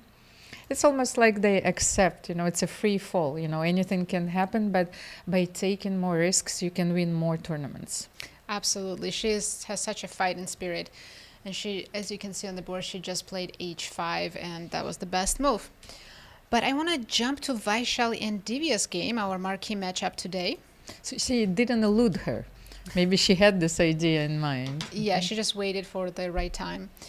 As we came in, we criticized Divya's opening choice when she played a6 so early and gave white e4, and Vaishali had a fantastic position, but I think things have turned around. Let's catch up. After bishop a6 here, Vaishali did not play the best move, which was to simply take on b5 and play a3.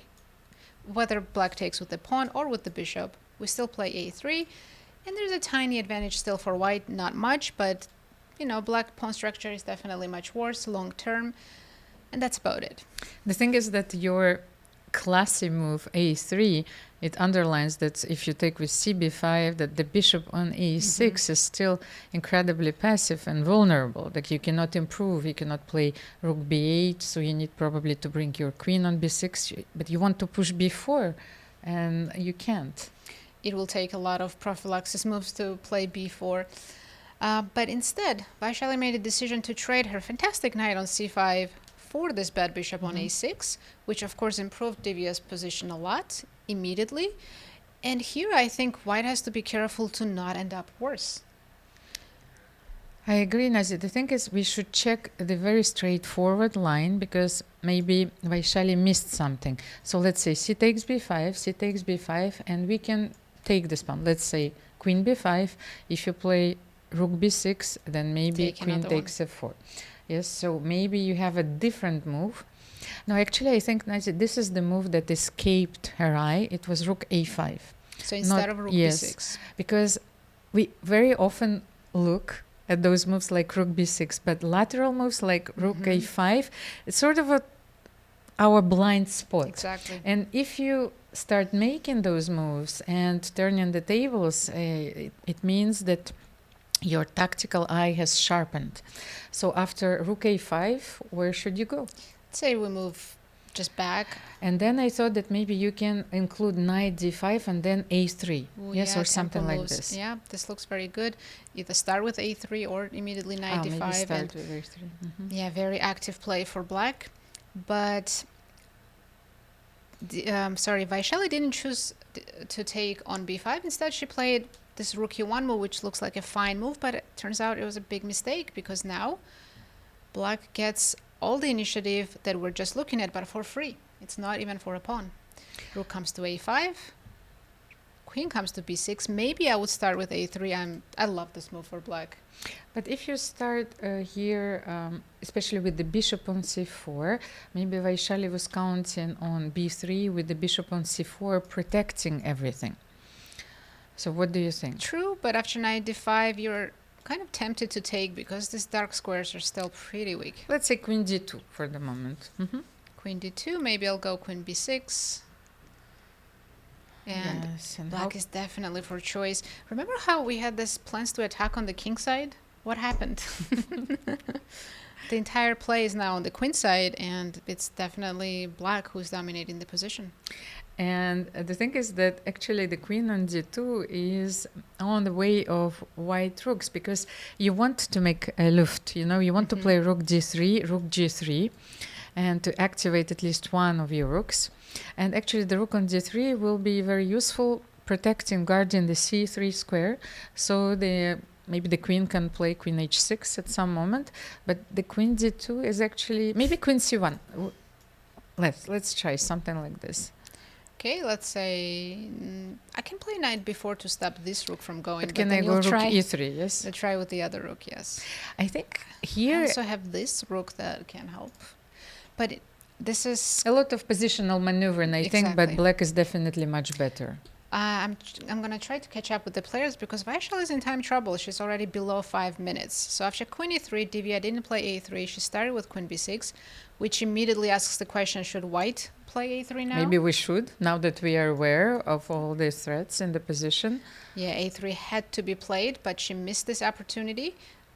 I think neither of these players maybe understand the importance of a3, and they're underestimating it. So white played rook d2. Again, a3 looks fantastic, but Divya played rook d8. Again, we know the best move for white is to just play a3 and shut it down, but rook c1 was played, and now Divya has a chance again to play a3, and I think you have to take it. She doesn't even have any other improving moves. The thing is, like, she knows that when you have this pawn structure, c6, e6, and the pawn on e4, let's say, against the isolated pawn on d4, you need to double your rooks, yes? So white will do the same. Rook d2 is already preparing the rook d1 and protecting the pawn on b2, so against any threat. So it's rooks will be protecting all the pawns. Multifunctional move. So Divya may actually make the move a3 now because she doesn't have any choice. Exactly. Yes, unless she wants to play rook a7, rook d7. It seems too slow, right? Or at least include a3, and then you can still do that plan. But why not weaken white's queenside first? But so let's say a3 here, b3, and maybe rook a7. Rook a7 and switch to the d file. What do you do? Yeah, I have to defend. I have to make a waiting move because when I will play rook let's make some useful move. Let's say h3. Rook d7, and if I go can rook you make d1, rook d1? Do you have some break maybe? I'm worried that at some point you're going to have e5 and I might... Maybe I should make a move like h6. You guessed her move, Almira. I'm going to just jump right back because she didn't play a3. She went rook a7 first. And again, Vaishali can really improve her position if she just plays a3. Because now you're not as worried after rook d7. Pawn's not even hanging. You can go bishop e2 and counterattack the c6 pawn. Yes, a3 is also showing the weaknesses of the pawn on c6 and a4. Yes, fixing the pawn on a4 as a potential target. And the light square bishop will eventually win one of those. Yes, maybe bishop d1 attacking on a4 and rook. Good. And actually you have another way of protecting the pawn on d4 is rook c4 and attacking the pawn on a4. So maybe here you have knight d5, but okay, there is another maneuver, knight d5, because you need to bring another attacker. So knight e7, knight f5 to attack the pawn on, let's say, can I do this? Sorry, where are you going? Knight e7, knight f5 I want to F5. go. Yes. I think you are helping me, provoking me to go g4 that I've been wanting to do this entire game. But I'll start with rook c4. I liked your move because it does two jobs at once. So knight f5. So that's my last piece, which is attacking the pawn on d4. Will I'm just I be going to take the pawn. And you say that I can take it? Do you want to try with the rook or the knight? The knight, but what about my last I can definitely take it, but knight? because I have two connected passers, I'm happy to go to the endgame now. No, I will not trade queens here, of course. I have to... So you have to drop back somewhere yeah, b7? It's the only, yes, maybe b8, because then we B8. cannot play queen a7. Okay, I'll include this move. Oh, no, I don't like this. You don't like it because you're so passive. You did improve, of course, you got rid of my central pawn, but yeah, this is not happy with the queen on c8, right? But a3 is not on the board yet, and look at Vaishali. She's down to her 2 minutes, 30 seconds. How many more moves? 18 more moves to go until the time control. So she has to make 18 moves with 2.5 minutes. There is 30-second increment, but this position is not simple. And it's going to be brutal, Nadia. I think that we have to stay on this game because Vaishali is down to her 2 minutes. And the thing is, she didn't make this move on several occasions. So I think she is more concerned about her d4 pawn and how to protect it. So she's thinking about, should I leave my bishop on c4, guarding the d5 square, and play rook cd1, or play bishop b2 in this position? Yes. Mm-hmm. And if she does choose that, there's queen b4, a3, still looking very good, provoking b3, creating a long-term weakness in white's position. And then I think black can even slow play this. She's about to make a move, and look how their postures have changed. We have a3. Finally, we've been talking about move a3 for the past 7 moves or so for both white and black. Vaishali's position now is decent, but her clock, 2 minutes. You know her better than I do. Is she a good blitz player, or? Well, I think that now we are simply in a different phase of a classical game, and Vaishali stays very calm. She finds defensive ideas when necessary. She doesn't miss a tactical idea as well. Opportunities. Yes, opportunities. And I've seen several times, especially during the candidates tournaments, where she was defending very difficult positions, and especially the game which comes to my mind is against Zhongyi. Is that where the piece was hanging? Yes, exactly. So she was defending a very difficult endgame, and then immediately, it's like when the opportunity presented itself, it's like a computer, you know, there's a switch in the evaluation, and she delivers the blow. Exactly. Yeah, Vaishali is a very dangerous player, and I just love how calm and collected she looks with only 2 minutes on the clock. I'd be shaking. Yeah, I think that I would.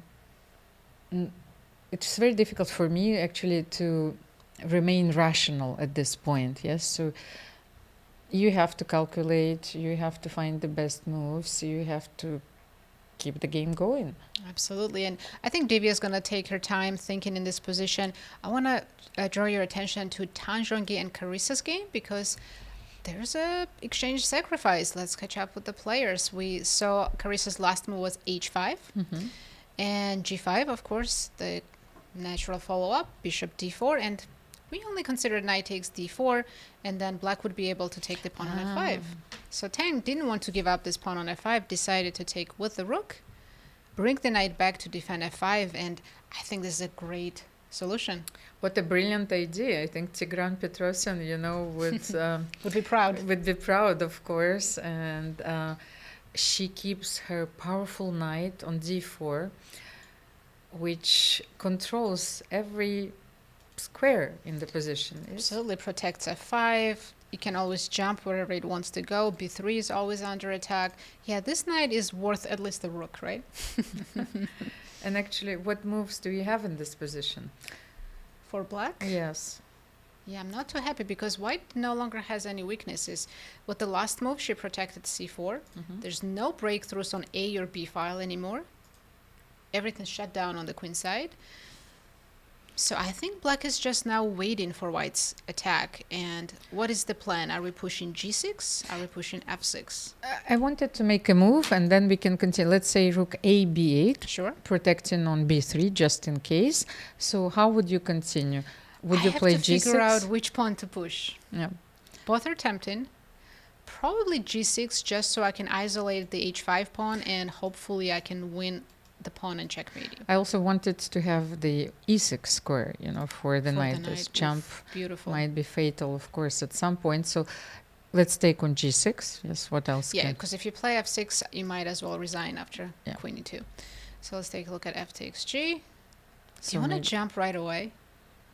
I don't know. And if we take f takes g6, you will have rook e5 to protect the pawn on h5. Okay. Maybe, but even here, You know, tactics. Yes. Okay, I mean, not Like in immediately. For trouble. example, let's if I play queen g5, I thought that then you will have rook Yes, e5. Okay. that's true. So I still have this defensive Maybe resource. now Carissa would bring the queen over for the defense. And knight e6, rook e6 here. Exactly, ready to sacrifice the exchange back as soon as possible.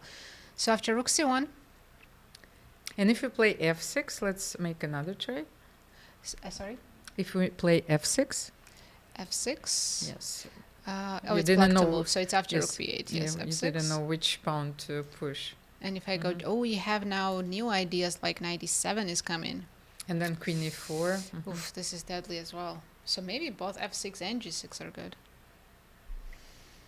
Carissa in big trouble. And on the clock, she's doing okay, 7 minutes against 11 minutes, but definitely suffering in this position. Actually, there have been a few moves played in the game between Humpy, Koneru and Stavroula. But actually, before we Yes. go to that, I think one game about to finish, that's Anna Muzychuk against Bibisara. So let's jump there quickly. It's a very equal rook endgame, and I believe the players are already repeating some moves. Or not repeating, but everything's coming off. Rook takes d5, and since they can offer a draw, they'll find some 3-move repetition or play this out until the end. It's like what I don't understand that both players look disappointed. It's like, Both wanted to yes. win. When you look at Anna, you know, it's like, okay, things didn't go the way she planned.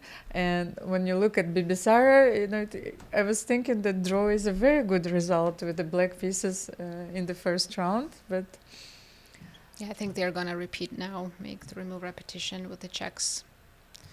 Yeah, and I think it was a very good game from both sides. No mistakes. Maybe Anna missed an opportunity in the opening, but outside of that, very good play. And when no one makes a mistake, it usually ends in a draw. of course, it's what we can call a clean game, yes? And players are just repeating moves, yes? No checks. No checks, but I'll be surprised if they keep this game going. Anna wants to play f5, then king h3, king g4, Get all the way to g6. king h5, yes, king g6. I think we might see rook a3, king f2 repetition. Yeah. It's about to happen, and that will be our first result of the day. We do expect some decisive results, but this game has been equal since the early middle game. I'm expecting a lot of decisive results. If you were to make a bet, would you say 3 decisive games today? I definitely think that Zhongyi and Carissa Yip is going to be a decisive game. And here we have Bibisara calling the arbiter, claiming the 3-move repetition. And that's a draw. Then I have a feeling that Humpy will try to squeeze water out of the stone, yes, like Magnus, because she has a small advantage in the small opening, advantage, yes, but then I think that she just took the pawn on e5. We will get to that in a moment. I think they're just waiting for the confirmation from the arbiter. Yeah, they both look disappointed. Like I have a feeling that the Bibisara is hiding a dagger somewhere in the pocket. You know, you don't want to confront her somewhere at midnight and ask her about this game. You know? So Okay, now they're Yes, smiling. now Okay. they're smiling. I think they were just too focused and intense about the game, and now that it's over, they can relax. And maybe now. But they're also wondering, where's the arbiter? Actually, they haven't repeated 3 times. That's the issue. They've only done it twice. So they have to make one more time. So the wrong claim. I think Anna's going to get extra 2 minutes on the clock. And repeat it one more time so they could claim correctly. It happens sometimes. This is the only downside of no draw rule. Well, they know their end games, yes. Now Anna's claiming. And now The arbiter confirms, and we officially have a handshake. First draw of the round. And I wanted to draw your attention, not to the draw, but that we have an all-women's team, of course, of arbiters in this event, and not only the commentators. So I think this is a very important message, and I hope that it will empower generations of girls and who are watching these events. And Almira, while we were watching the draw, 10 made a mistake, and Almira is back. Almira, Carissa is back in the game. Let's see what happened. So after we left at rook c1, Carissa jumped back queen c8, which is the right move, and here maybe 10 had to make a waiting move, maybe rook g1, but she went with g6 because it's so tempting. And it turns out it's not the best move, because after f takes g, now if you take back, Carissa's queen is perfectly placed to jump to g4, and you don't even get rook g1. yes, so you cannot take, but you might maybe even end up worse. So maybe you play rook g1. no, I think maybe she wanted to play knight e6 here, because very often you are tempted by a concrete line. So she wanted to play g6. Carissa is in a time trouble, but Zhongyi is getting there as well. So I think that she wanted to play knight e6, attacking on g7. And if I what take do you on do f5? here? So rook g1 is no longer possible, because then you will take on If you e6. go queen g5 or rook g1, I'm ready to take the knight off the board. And if I take knight g7 first, and then You can I attack probably you? only have perpetual, right? Are you Queen- going rook g1 first? But rook g1, I'm afraid that King you will f7. play king f7. So king g5, where do you go? Oh, she starts with rook g1. Only move is king f7, otherwise I'm getting Now- checkmated, Queen h5. and I'm running. Okay, queen queen g5, you're going back. I can go back, or I can even... Yeah, I think I'm just going to go back. Because you can't go rook g1, I have rook g8. Mm-hmm. And all you have is perpetual. But let's see what 10 chose. She played rook g1. Her idea is, if you take on f5, I'm going queen h6. No, but maybe she can mate you once. No, she cannot mate. She wants to keep the knight on d4. Maybe she wants to take on g7. No, let's try another sacrifice. Rook No. g7? Yes, I'm in the mode of giving all the pieces away, as long as they're not mine. And then maybe knight f5 somewhere. Can I include this? Let's say I go Queen still to h5. f7. You could take... No. I want to first queen h5. Where do you go? Okay. I thought that you're going queen. I don't king want to e7. allow knight f5 with the check, so I'll do this. But Okay, you still knight have knight f5. f5. You are down like 2 rooks, so Yes. this better work. But it does look very interesting. So you're threatening mate in 1, and if I go this way, then I believe you will win. Well, there's knight h6 first of all. Yes, knight Yeah, that looks h6 and good, maybe that looks queen. good, and you yes, win this and, clean. So that's rook g8. It's not good. Only move maybe is rook e5, but The thing is that in this line, you know that you have a draw, at least a draw. So and let's see what Carissa. I see that they're making moves. She has taken on f5.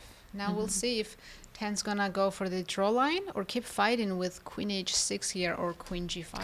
but maybe your move is even better than if we are not winning with rook g7 and queen h6. Let's continue this line. Rook e7. I thought that you Right, have because to. if I go queen d7, you'll snap another pawn.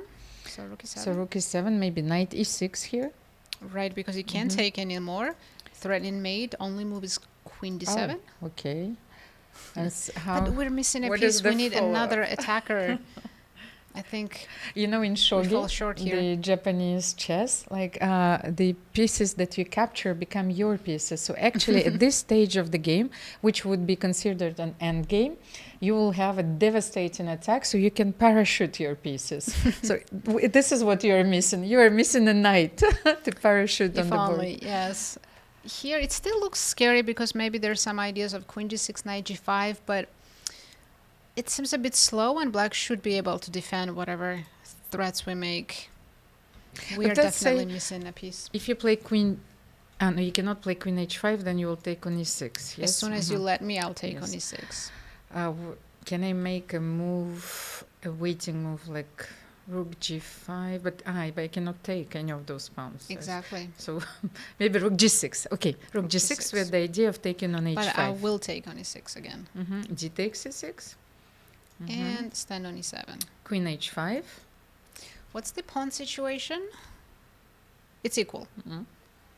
Okay, and you're not threatening to checkmate me. That's a relief. I want to take on f5. That's my okay. Since you told me what threat. you're planning to do, I'll defend it. But now you see you're making those moves which are not natural. Yes, rook a5.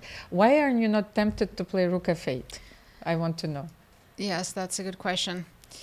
I was just trying to keep one rook on the queen side, so maybe I could attack your c4 pawn again, because now it feels like I'm playing full defense, which is fine, but I want to stay a little bit active and keep the rook on a5. I like this move, rook a5. I think it's a very important move, and I wanted to show the difference. And you're absolutely right, because with rook on f8 and queen on e7, your pieces are very passive. Right.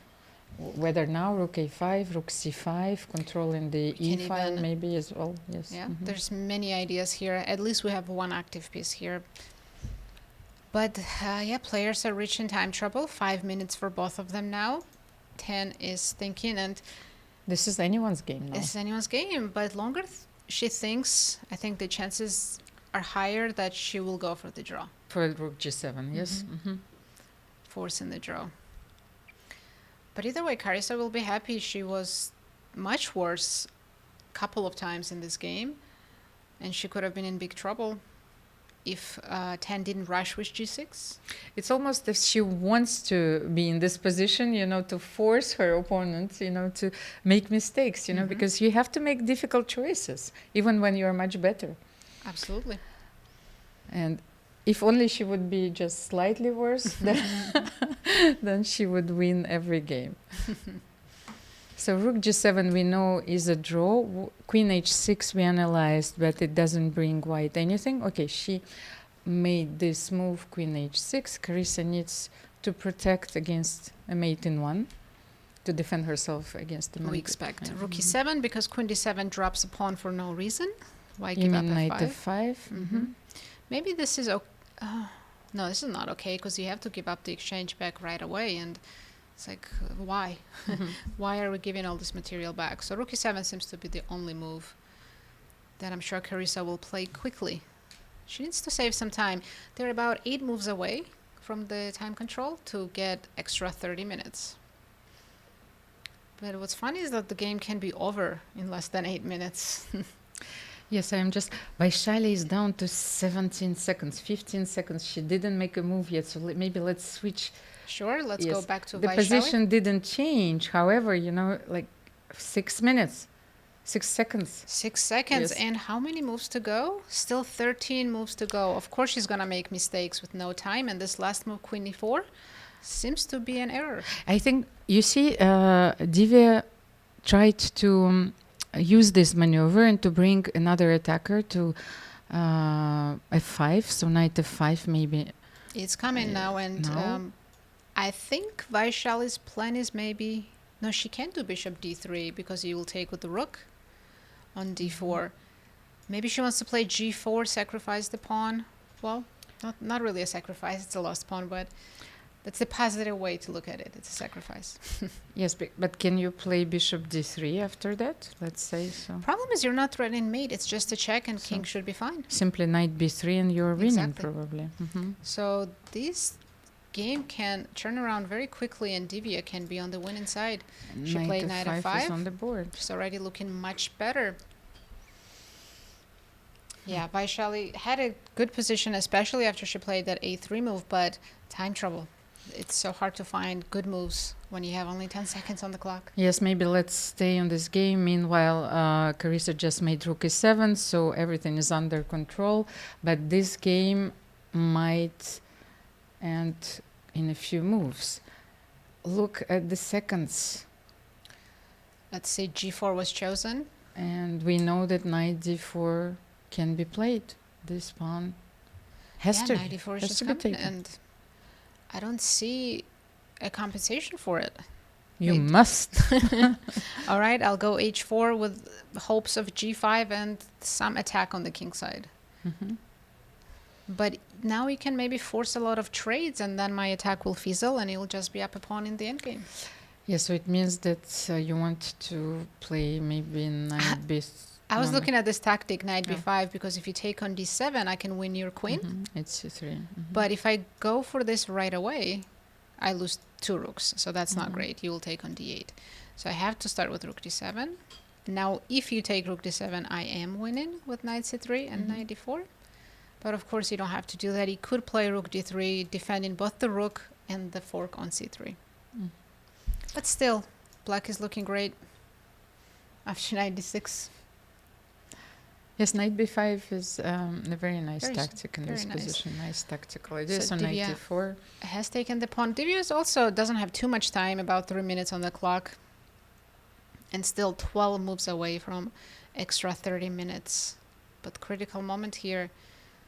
The game can definitely be over before they reach the time control. 17 seconds for Vaishali. Look how calm she looks. This is superpower.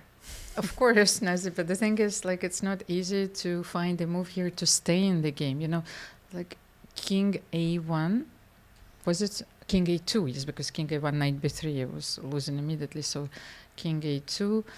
And now, should you support your knight to play c5, let's say? The pawn? No, yes, exactly. C5 and then and I think Vaishali will switch to easy moves h4 g5 because she doesn't have time to find anything else. I thought maybe now switch to the b file, like play rook b8, rook b7. Yes. Definitely, I'll probably have to go rook b1. Then I wanted to play rook b7 and let's say g5. Oh, g5 here. Okay. And I don't want to take on g5, yes, of course. Feels like you should have some kind of mates here, because if I take, this should be game over, right? Some tactics like queen b4 and rook, you know, fun tactic. Although you're not forcing me to take, so maybe somehow I'm safe on a1. But you want to play rook a7? I do, and then rook a3. Yes. So in the current position after king a2, Divya is now approaching a huge time trouble as well, minute and 30 seconds. She has a lot of options. She could start with rook b8. There's also this queen c5 move, just attacking the bishop and asking, what are you doing? Because if you drop back to d3, then I think knight b3 just ends the game on spot. So maybe you have to go to f1. But bishop's not happy here. Yes, I like this move as well, and I think queen c5 is on the board. She found the best move in the position, putting so much pressure on Vaishali, who only has 27 seconds. This would be such a huge win for Divya, starting the tournament with a win against Vaishali with the black pieces. Yes, and it was our... it was the game of the day. Yes, we were marquee matchup. So we knew that this game would deliver such a fight. I think Vaishali just made a move with only 3 seconds on the clock. She went bishop d3, but yeah, this is just losing material after knight b3. Yes, because you're forced to move the rook, and then maybe simple queen d5, and you're not getting out of the spin. Let's take a look. What I'm talking about is that the bishop's hanging, and if you play rook c3, I will take, and at the end of this line, I have a nice fork on c1. And maybe she missed this tactic. Will Divya find it? She only has 1 minute on the clock. Delicious tactic. I'm sure she feels like there's something in the position. Knight's on b3. She's 1 move closer. And I think... you can see on Vaishali's face, she knows this is a lost position. Yes, and Divya is looking very confident. Yeah, she seems in control. She feels comfortable on the clock as well. And now all she has to calculate is that knight c1 check at the end. Down to 7 seconds. Rook c2 is probably the only move in this position. I'm sure queen d5 is not the only winning move, but it wins the piece right away. Well, you just have to keep the pin alive. Maybe you can make another queen move. Okay, queen g5. I don't like. You can play f4. Yes. Of course, we're not going to switch and stay here, but how are other games going? Are any of them finishing? Yes, for the moment, all the games are still in progress, and we have a move. Queen d5, she found the best move. She calculated everything until the end with just a few seconds. And queen d5 is such a precise move. It's a statement. Yes, the game is mine. As you know, we were looking for something else, but queen d5 is perfection. Absolute perfection, exactly. Yeah, once she got a chance to come back in the game, she completely outplayed Vaishali. 4 seconds now, but I think we have a resignation. And the first leader of the tournament is Divya Deshmukh as she defeats her countrymate Vaishali with the black pieces. Congratulations, Divya. This is a very important win. Of course, and she defeats the World Championship challenger. Actually, during the candidates tournament, the mini match went Vaishali's way because she defeated Divya 1.5-half. So Divya takes her revenge during the Cairns Cup. Yeah, they have such, I'm sure they're friends too, but they have such rivalry, and this was an important game. Let's jump to Humpy's game. Another Indian player in this event. I think she outplayed Stavroula in the end game that we thought was equal, but now she looks to be winning. But that was exactly the moment where I told you that Humpy is trying to squeeze something from an equalish looking end game, because I think that if she would manage to establish this knight on f6, and I actually don't know how it went, because I saw the position where I'm so sorry to interrupt, but we have a huge blunder in Zhongyi Carissa game, so we have to jump there. We expected a draw, but wow, look at this.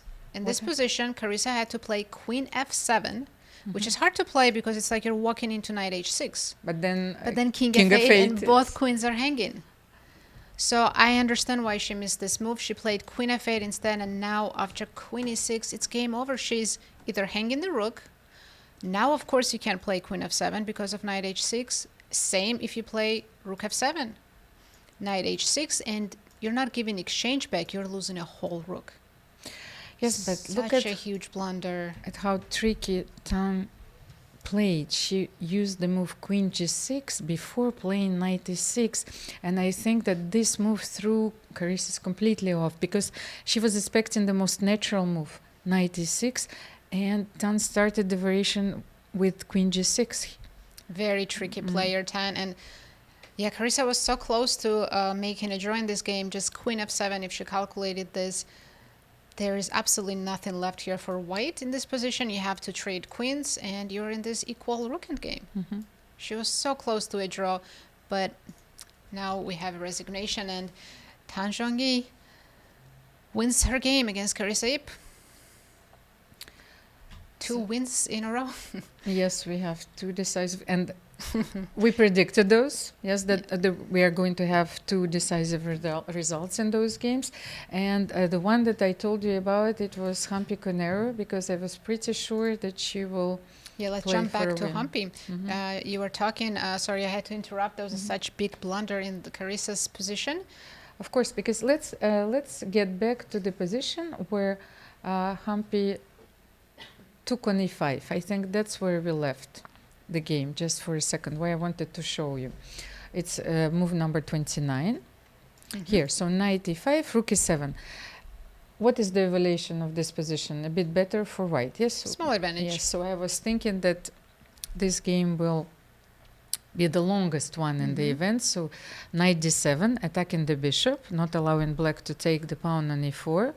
And then she immediately plays e5, so fixing the pawn structure and having this wonderful square on f6. So very often you would have those mating nets. Yes, knight f6, and if the bishop leaves the b6 square, you can play rook d8. And once the knight comes to f6, you always have to watch out for checkmates.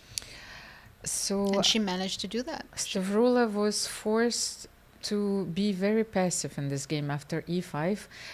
Her only chance was to create some counterplay with the passed pawn. Maybe immediately c4, but it's very hard to play such a position.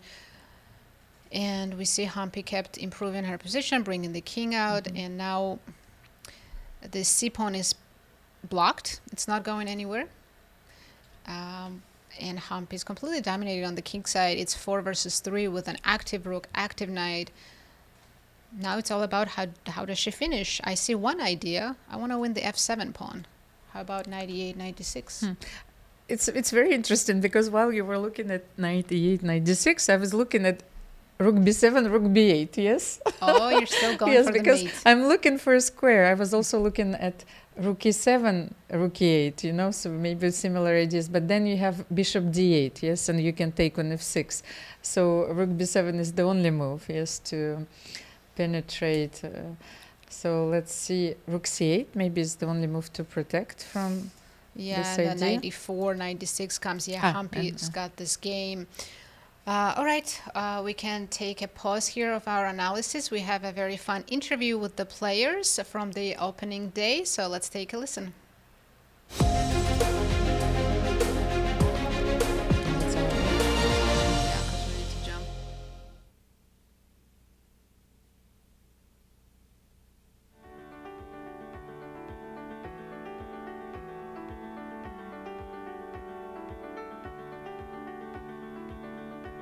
I think definitely the quality of the games matters a lot to me. For example, like if I'm losing very badly, I don't feel like I'm playing my best chess. But if I'm losing and it's like a very sharp game and I'm calculating things, but at the end it doesn't work out, then usually I'm still like not too unhappy with how I'm playing, and I know like in the tournament it will hopefully get better. I think it's when I play quite fast and enjoy the moves. Like sometimes even though I win a game, I might play under a lot of pressure. But there are certain tournaments, I would say, like where I was just having it in a flow. I think that players can feel how things are in the process of a game. Sometimes you might be winning, but it doesn't mean that you are actually playing a good game. So winning and losing is only part of how we evaluate whether we're in a good state of playing chess. When I win, it's not necessarily I'm playing my best. Like when I make nice, strong moves, like best moves, that's when I feel I play my best. If I enjoy it, then the game was interesting. Just by feeling the way you calculate, how precise it is, or if you're blundering during the calculation. So these are like some signs that you can figure out if you're in a good form or a bad form. But in classical games, since the game is quite long, you know, it can change from time to time. So like in the beginning, you can be good or bad, and then it changes. So it's quite complicated, I would say. Like my head works fine. The way I calculate, the way the moves I see, it usually, I'll get to know that the things are, I mean, I'm in a good form, let's say. Well, I guess if I enjoy the games, and especially if they're like dynamic games with tactics and they're like interesting to watch, then I'm quite happy with that. Of course, also if I have like some nice positional games where I had some nice ideas and I showed some understanding. So I guess all of that. Like even if I lose a game, if I feel like there was a nice fight and I had some cool ideas, I'm still satisfied. I would say I play quite confidently, and it's more of a gut instinct. I think form is something that you can kind of feel in the moves that you play. Like even if you don't win the game, you can always kind of feel that you're in good form. I think you see things, you probably see things your opponents don't. That kind of is what happens when you win games, I guess. I mean, yeah, if both players are in good form, then it's kind of trickier to win, but you generally could feel that you're playing like high quality chess, you know?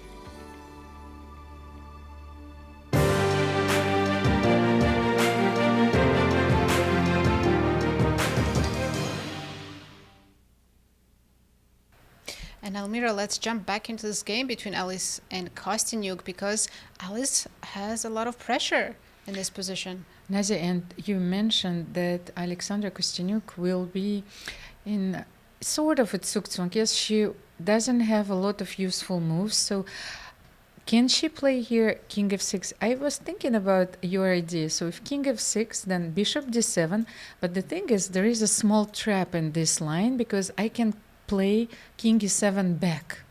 Oh, and if you take bishop e6, then I have knight c6, and I think that actually black is winning in this position because then I take the bishop on e6. Very nice. So you can't win this pawn so easily. I would have to go back then on b5. So maybe bishop d7 is not the best move. And maybe I should play f4. Yes, and f4 is... and if you go, let's say, back... A very important move here, yes. I need to find something. But how do you win the e6 I think I need to change plans with white since the bishop d7 idea doesn't work.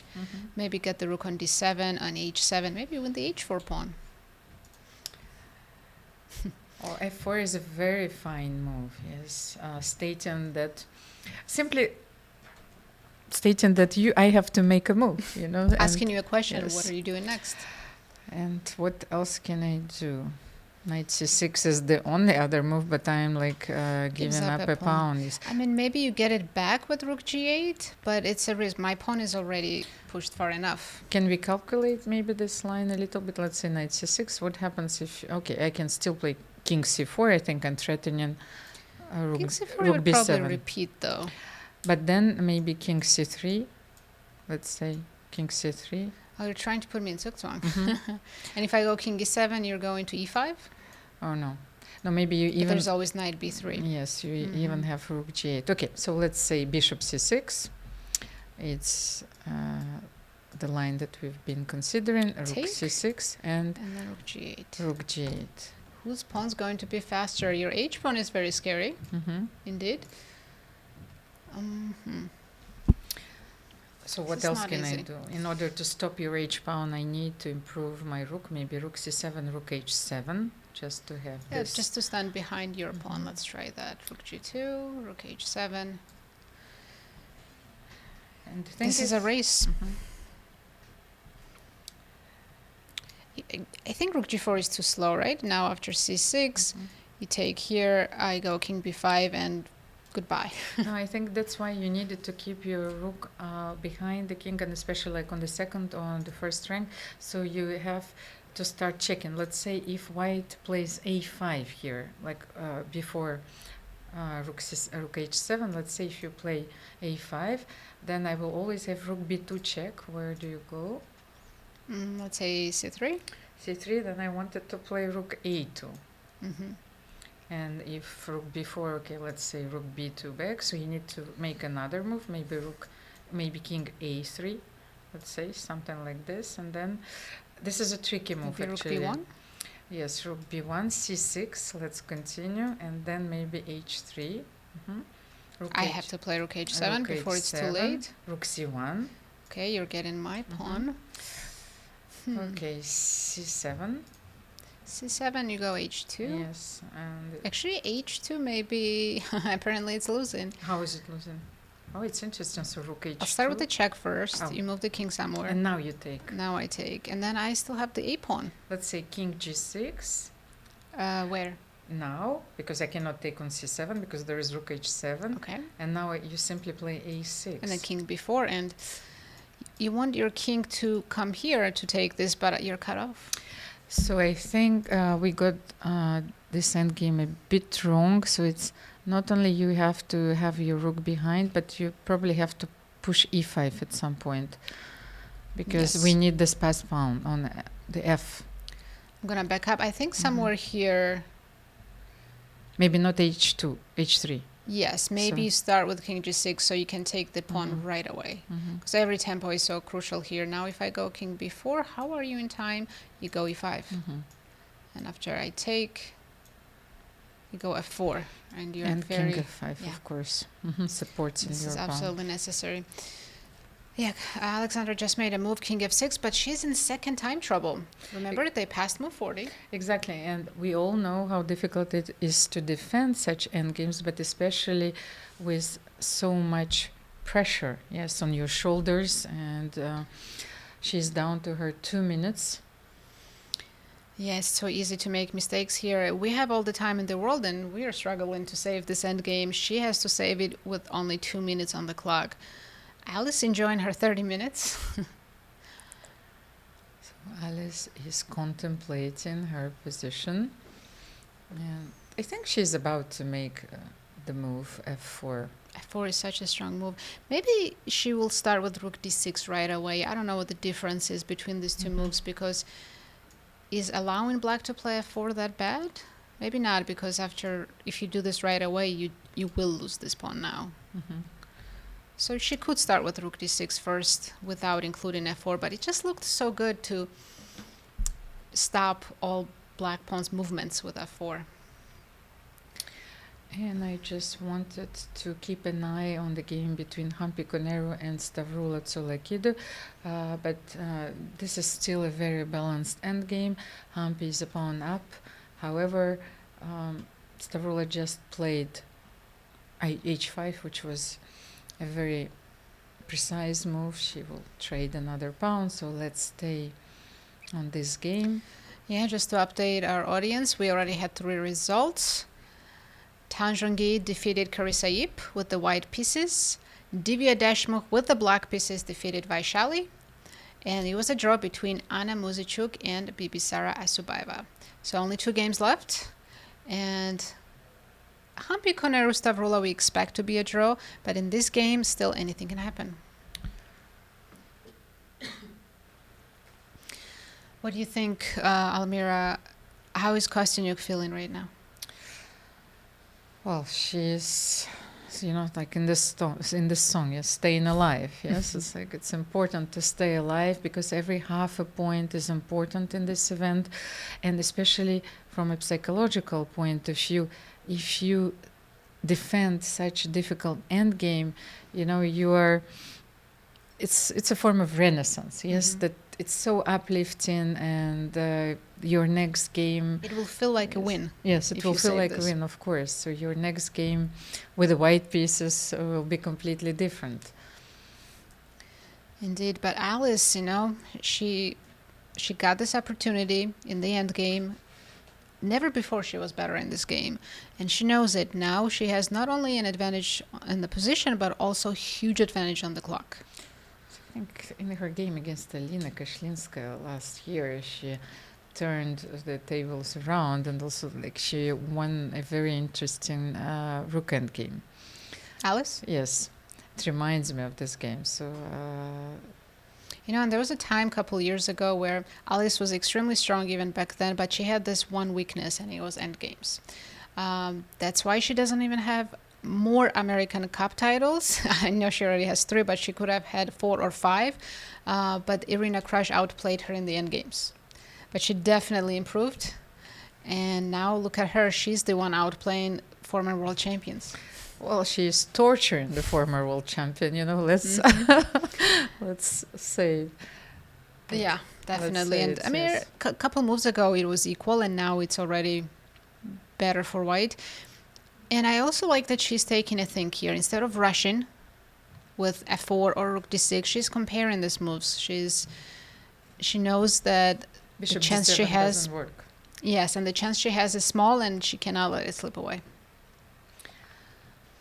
Alexandra is wearing the Cairns Cup shirt. Very nice shirt. We appreciate St. Louis Chess Club giving even us, the commentators, those beautiful Cairns Cup shirts. So, which we have to wear outside the studio because everything is blue behind us.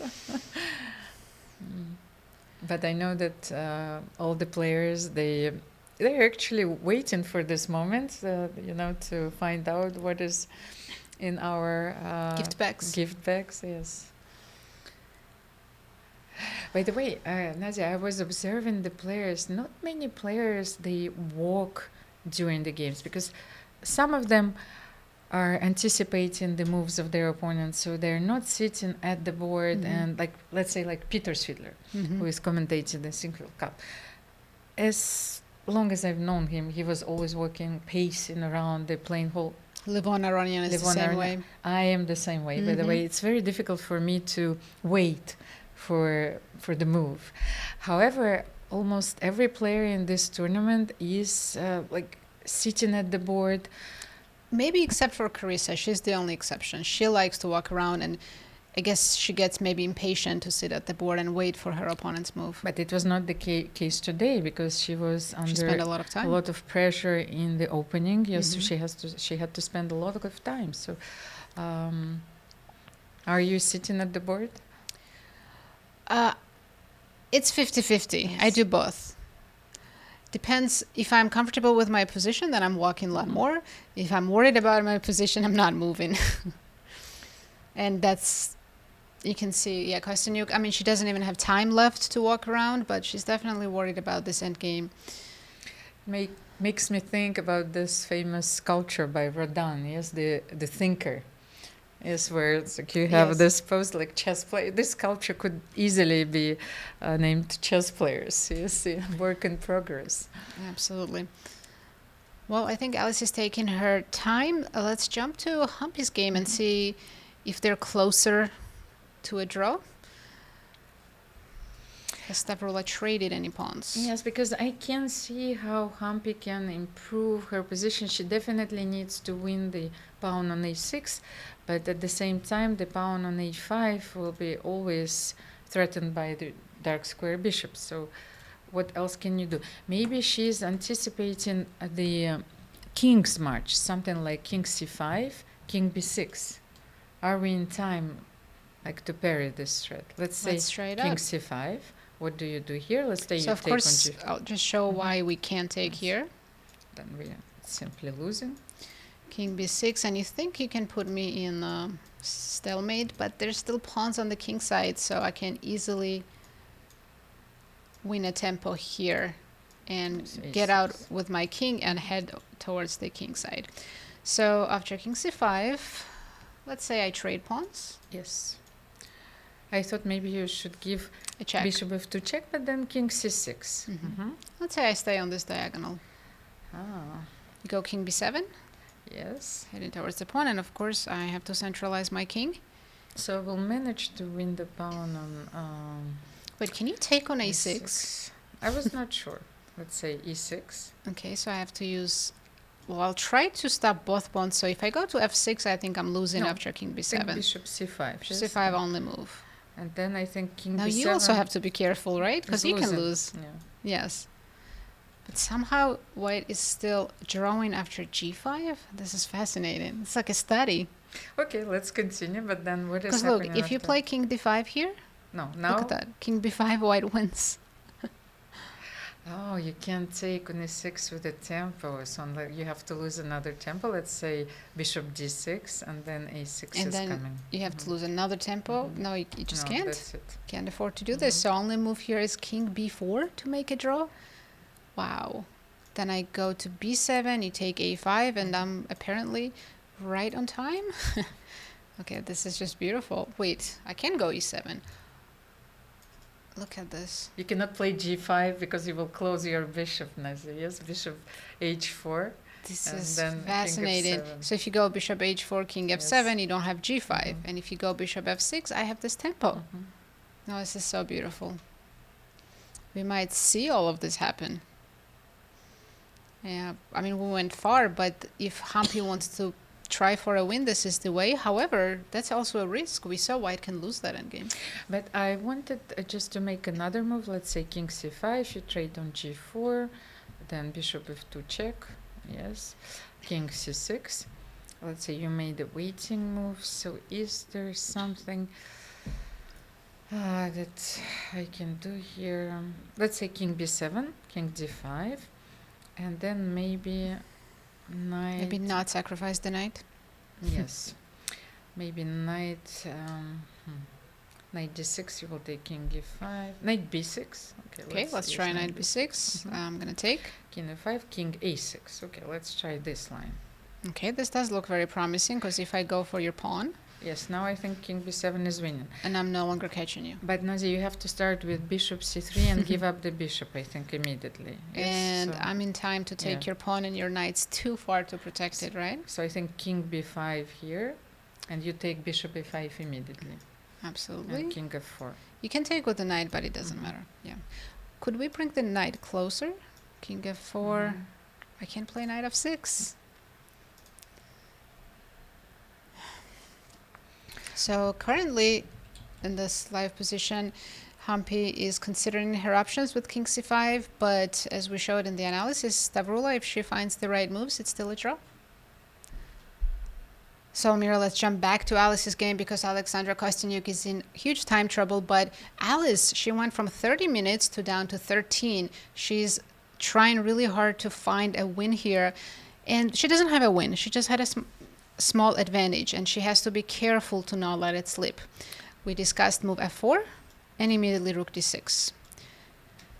She's probably choosing between these two moves. Of course, and she's weighing her options carefully.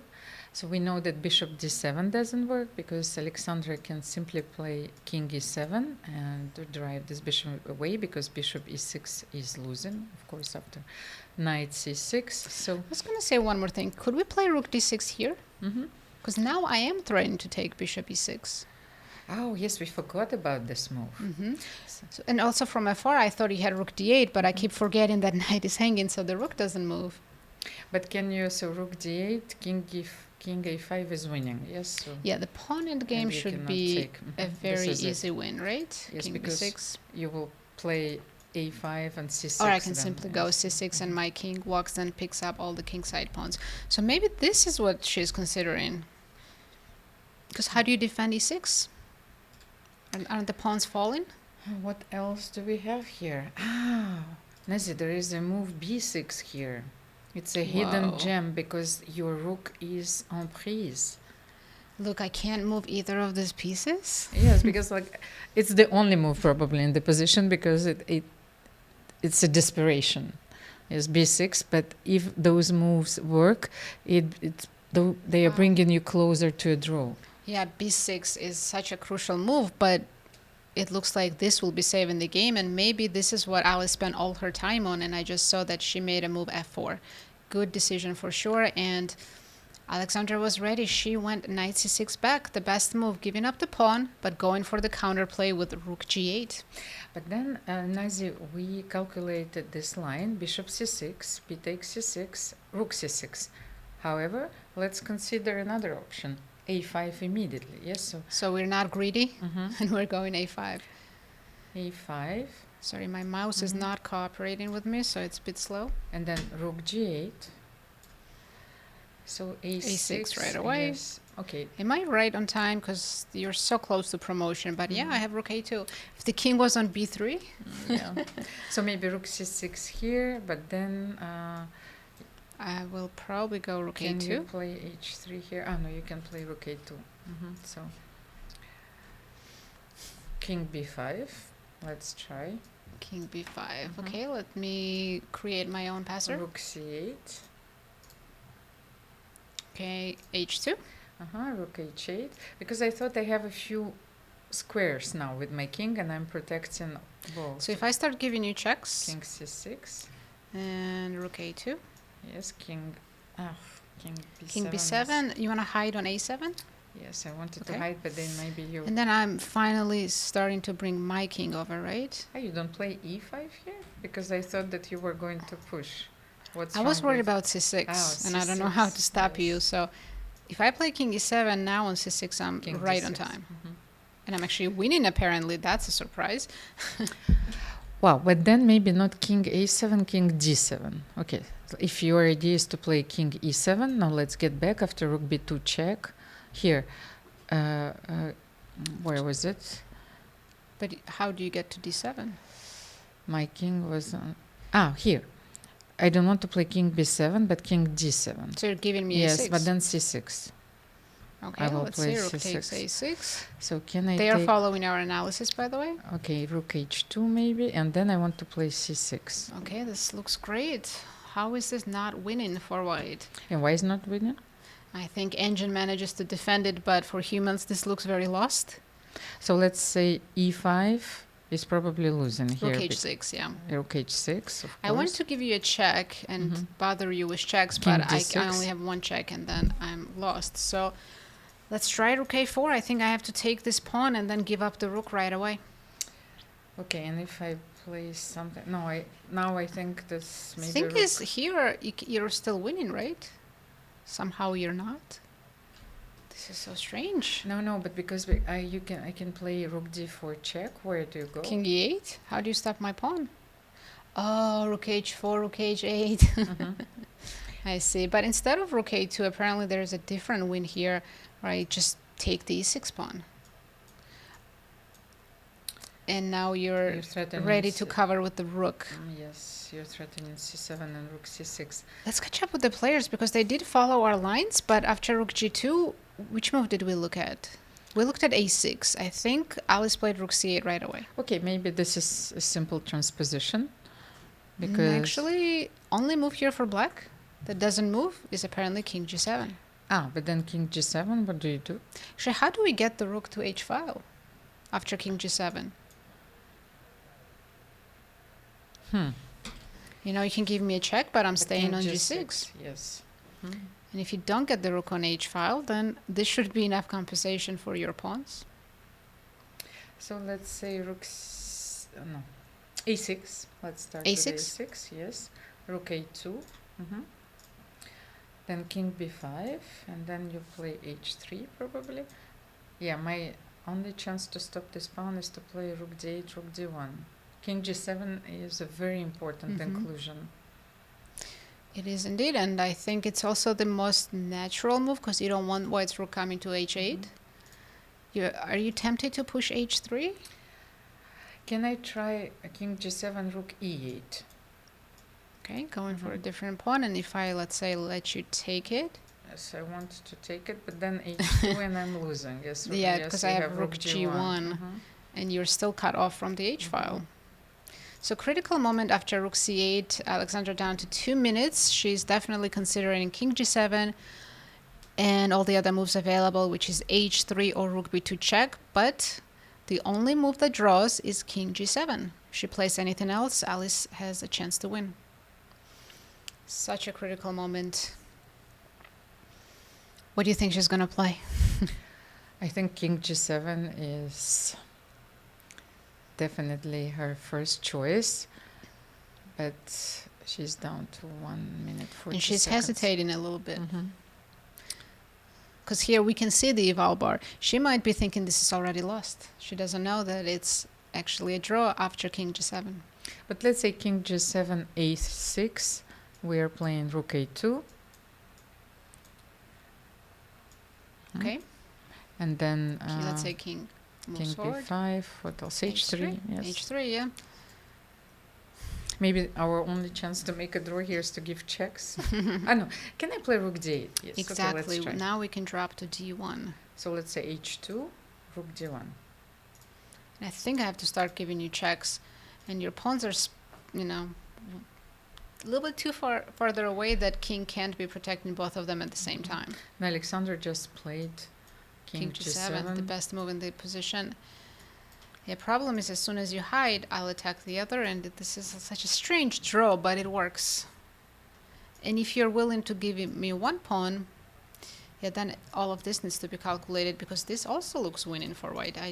I'm confused why it's not winning. Let's say... Because I'm even picking up this if you move the rook. This is... We need to study our rook endgames. Shows immense knowledge on behalf of both players. You know, they're trying their best. h6 is... Let's catch up with the live position. This is where we are at. They're going to follow our line, of course. h3 and rook d. And probably Alice thinks that position is winning. I'm still not convinced it's not. I know the eval bar says it's equal, but from practical standpoint, it looks winning for white. But if I simply give check... Right now? Yes. Rook b2. King c6. Rook a2. And, okay. Check again. So you're now that I figured c-pawn is not hanging, maybe. h3. But you just play h3. Yes. And on c6, I might lose with after h2. Right? c6 is just losing. So I have to move the rook. And we're transposed into the same position. But, okay, let's say h2, rook d1. Let's dig a bit deeper. Now rook c2. You said king b6. And give you a check once again. So let's... Let's continue. Where can we go? Did we try king c7? Yes. Yes, Once and I again. think we moved the king to d7. Yes. So c6, rook a6, and king d7. So let's find out why this is not winning. Let's say I go rook a2. c7, rook c2, c8. And I guess the black king makes it on time. Or we can go king f6, e5, that's why. But I thought my king was close enough that I should be able to win this. But you cannot shoulder the king. You cannot play king d6 here. If I go rook h1, Can I take? king d6, how is this not King winning? g5. I'm so close. No. Wait. King e5. King g4. I take. f3. Okay, if he had one pawn, maybe it'd be fine, but he got two. Remember in the candidates, there was Anna Muzychuk endgame that was similar? The thing is, whenever you play king d4 or king d3 next, I will have f4, yes. So. Yeah. Okay, but I think we have a different variation on the board. No, it's the same one that we looked at the first time. Yeah. Now, Alexandra only has one way to draw. It's to give a check, attack the pawn, and back and forth. She is down to 35 seconds. She does look worried, and Alice looks... It's hard to read Alice. She has such a poker face. Nazi, you know that the problem in this endgame that Alexandra needs to make the only moves to save the game. In a way, that's easier. If you have too many options and you're low on time, then you know, can mess up here because she has the only moves. Ooh, as I said that, I think she messed up and played king f6. Commentator's curse. But now I think we analyze this line c6 because now we are one step further. Yeah, she wasted such an important tempo. All the lines work now. Exactly. So the difference is now when you give me a check and give me a check and not there. I just blundered. Rook d2. So I'm gonna go king b6. Now I hide on either c7 or a7. And when you go here, no, you still cannot go. I go king c8. Yes. And this is where I win, because now when you go here, c7 is winning. And king b7 simply. That one tempo makes all the difference. Chess is brutal. You can see the match progress on our screen right now. It was equal, and that last move, see that spike for white? And of course, Alice played the correct move, c6, and now it's pretty straightforward for white. She doesn't even have to struggle to find a win. Yes, Nadia, I was looking at my watch. It's very close to the 5th hour. Yes, since the beginning of the round, and very often that is the moment where the fatigue is taking its toll and players make a lot of mistakes. You're absolutely right about that. And Alexandra was defending so well, but she's been in time pressure for a long time. That also gets to you eventually. So king f6, c6, 1 minute. We know that after rook b2, Alice needs to hide behind her pawns. Yeah, she just needs to get to b7 and then go to c8. That's the winning technique, which is, I think, very easy to find because there's nothing else. Just don't blunder. Don't walk on d6 like I did and blunder rook d2. You know Alexandra very well. Do you think she knows she blundered? It is possible because you see her posture changed. You know, she made the move and it's almost like she wanted to take it back. And now, you know, very often when you put your hand like in front of your face and like you are hiding. Yes, you are hiding your emotions. You are trying not to reveal everything. And I think that, yes, king c5 is on the board. I'm going to stay with the live board and not make moves. If we can zoom in on the players and have the live board in the middle, because I just want to watch the players' reactions as this game is coming to an end. Perfect. And she didn't go to d6. Yeah, Alice knows now she has a winning endgame. I know that face well because I've been sitting I've said it across from it. I had gone from equal position to suddenly lost, and Alice looking all confident, making moves quickly. It feels awful, not gonna lie. Those kids, you know. Those kids. Yeah, it's a pity because Kosteniuk really played a fantastic end game until that one move, King f6. I was not sure because I was trying to establish an analogy with different sports, and actually I think only in chess players who are so young they have this possibility of competing with top professionals. And I think Alice was the youngest participant of the Cairns Cup a few years ago when she was only 14. Yes. So and she won. No. She finished second? Is that the one where Irina beat her in the end game? Yeah, I think so. Yeah, she won at 15. But then here I think she shows such maturity, you know, in the way she played. Okay, and the opening didn't go her way. She tried to swap the pieces. And I think that Alexandra actually made a mistake when she played knight d7. We haven't analyzed this moment, but she got rid of the knight on b6. But we actually thought that this knight of b6 was more beautiful than useful. Exactly. Yeah, I remember that knight on b6. That was a long time ago. Now, once they switched to the rook end game, I mean, it was rook and bishop versus rook and knight. Alice definitely had better chances. And she kept the pressure up, put her opponent in time trouble, and eventually tricked her. And now she looks very confident. After the next check, she's going to put the king on c8. And it's a very straightforward calculation. I think that Alice is coming from Minneapolis, yes, Minnesota. Yes. We were there just before the event started. This is such a beautiful state with natural landscapes and lakes, you know. And I was thinking about Alice, it's like a bit of this wild spirit, yes, and dominating on the board. I've never been to Minnesota, but I've heard that it's very cold in the winter. Well, they still have seasons, you know. They have 4 seasons, yes, that's nice.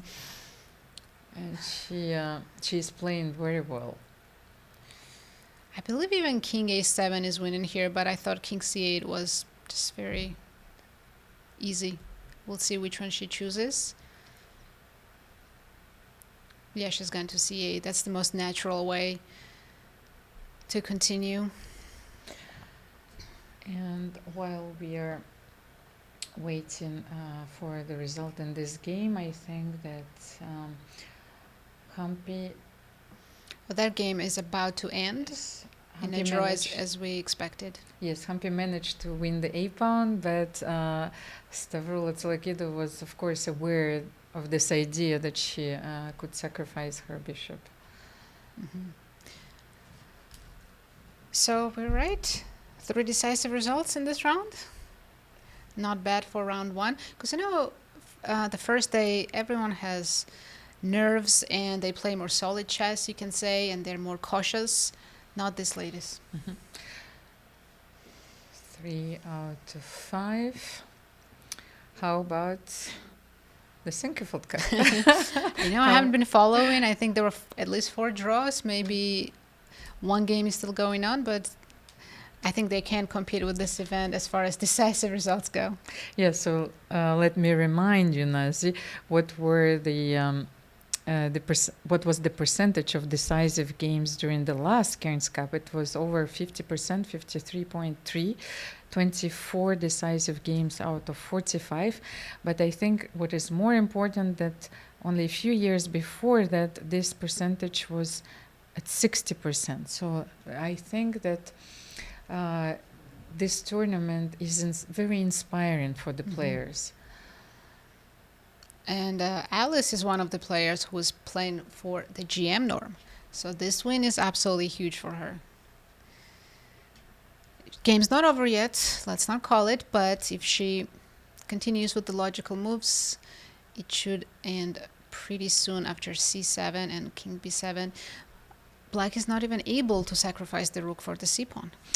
And of course, yesterday we were attending the opening ceremony and the drawing of lots. So for those of you who are not familiar with the pairing system, it means actually that Alice will have more games with the white pieces. It's very important, of course, when you are seeking your grandmaster norm and you want to put a lot of pressure on your opponents. Yes, that's pure luck. What pairings you get, that's luck.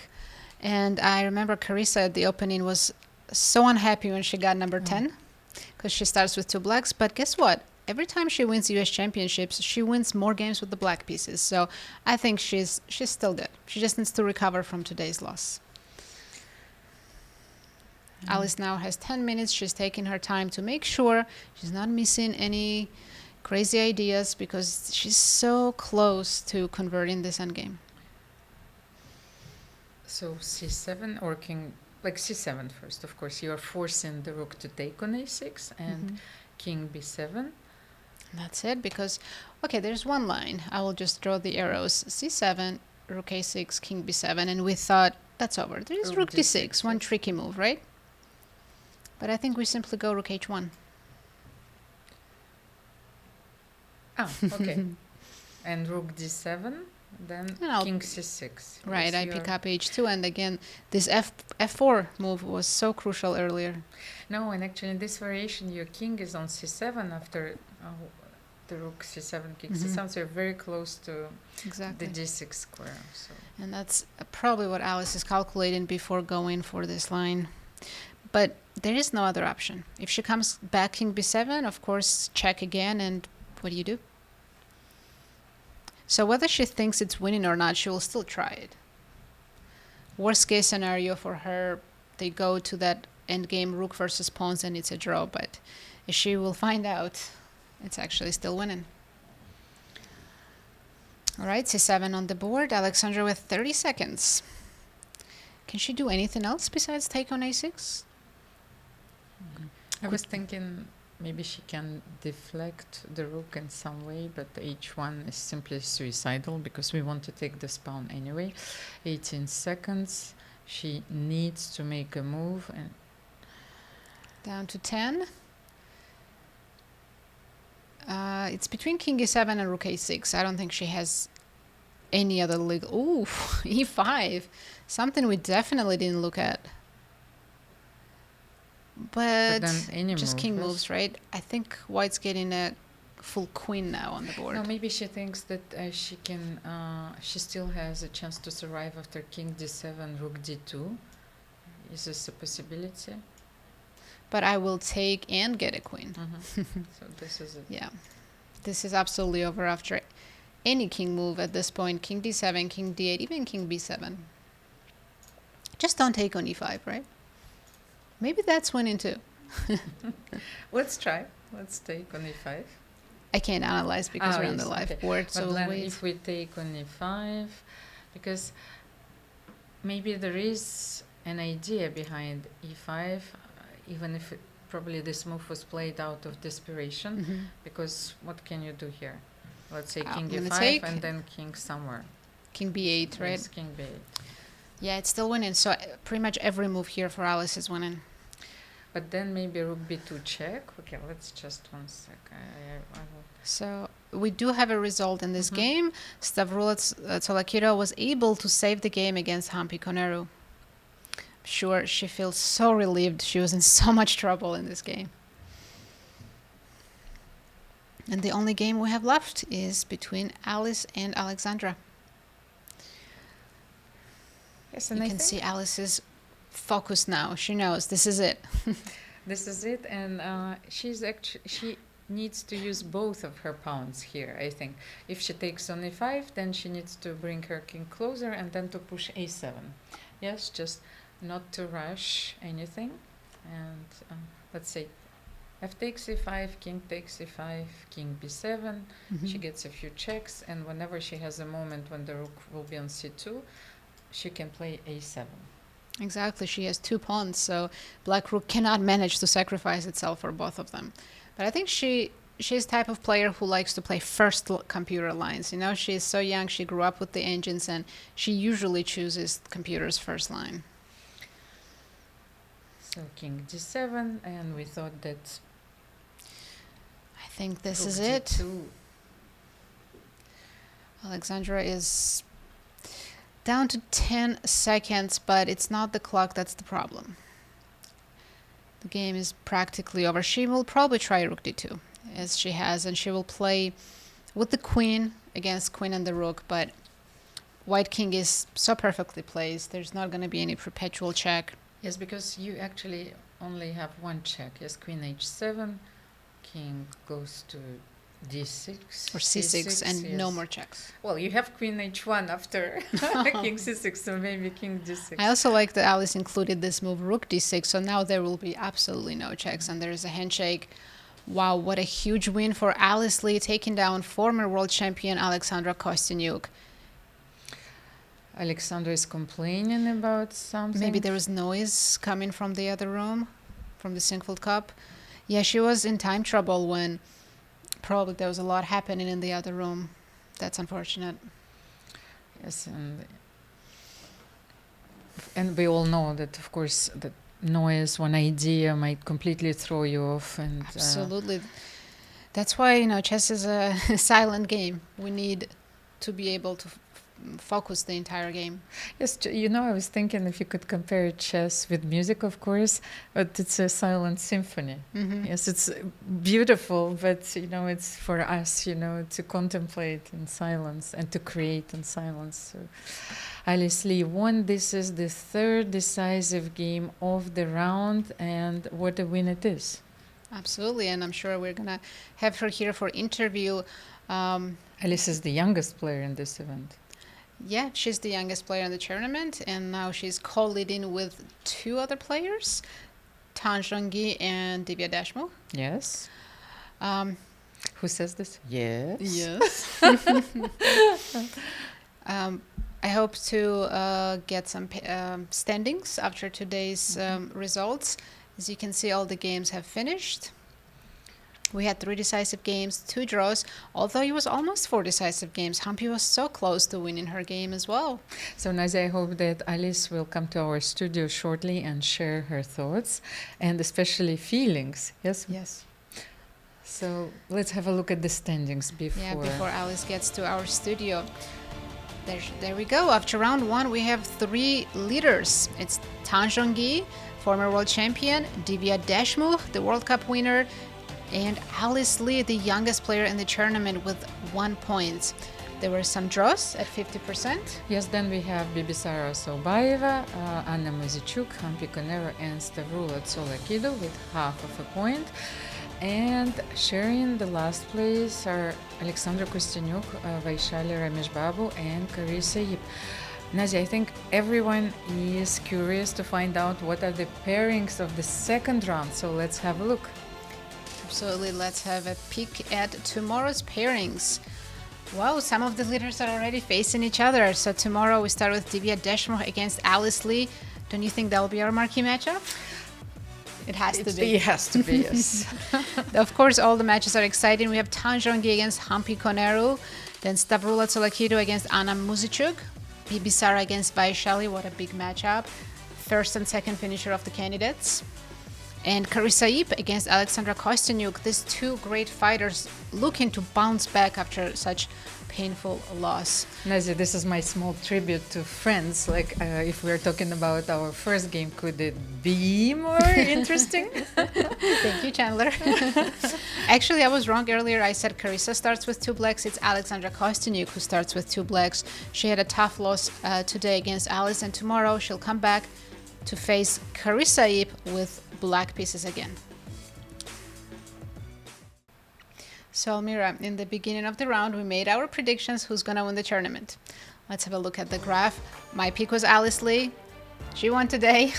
You can enjoy your moment. My pick is still alive, you. and I hope that Bibisara is going to show her magic tomorrow. Absolutely. She had a fine draw today with the black pieces, and Darius Schwartz picked Carissa Yip.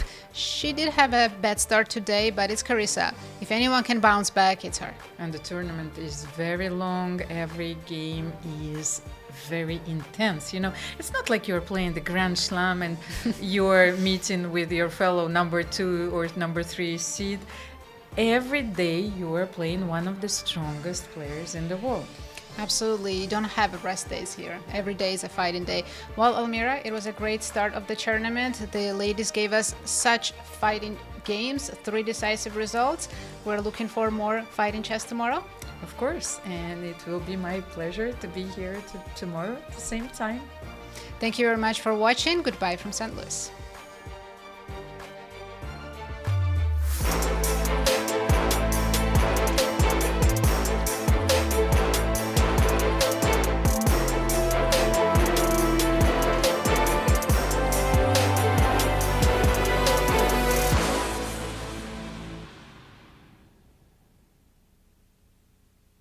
This has been a presentation of the St. Louis Chess Club. Any reproduction or distribution of this content without the express written consent of the St. Louis Chess Club is prohibited.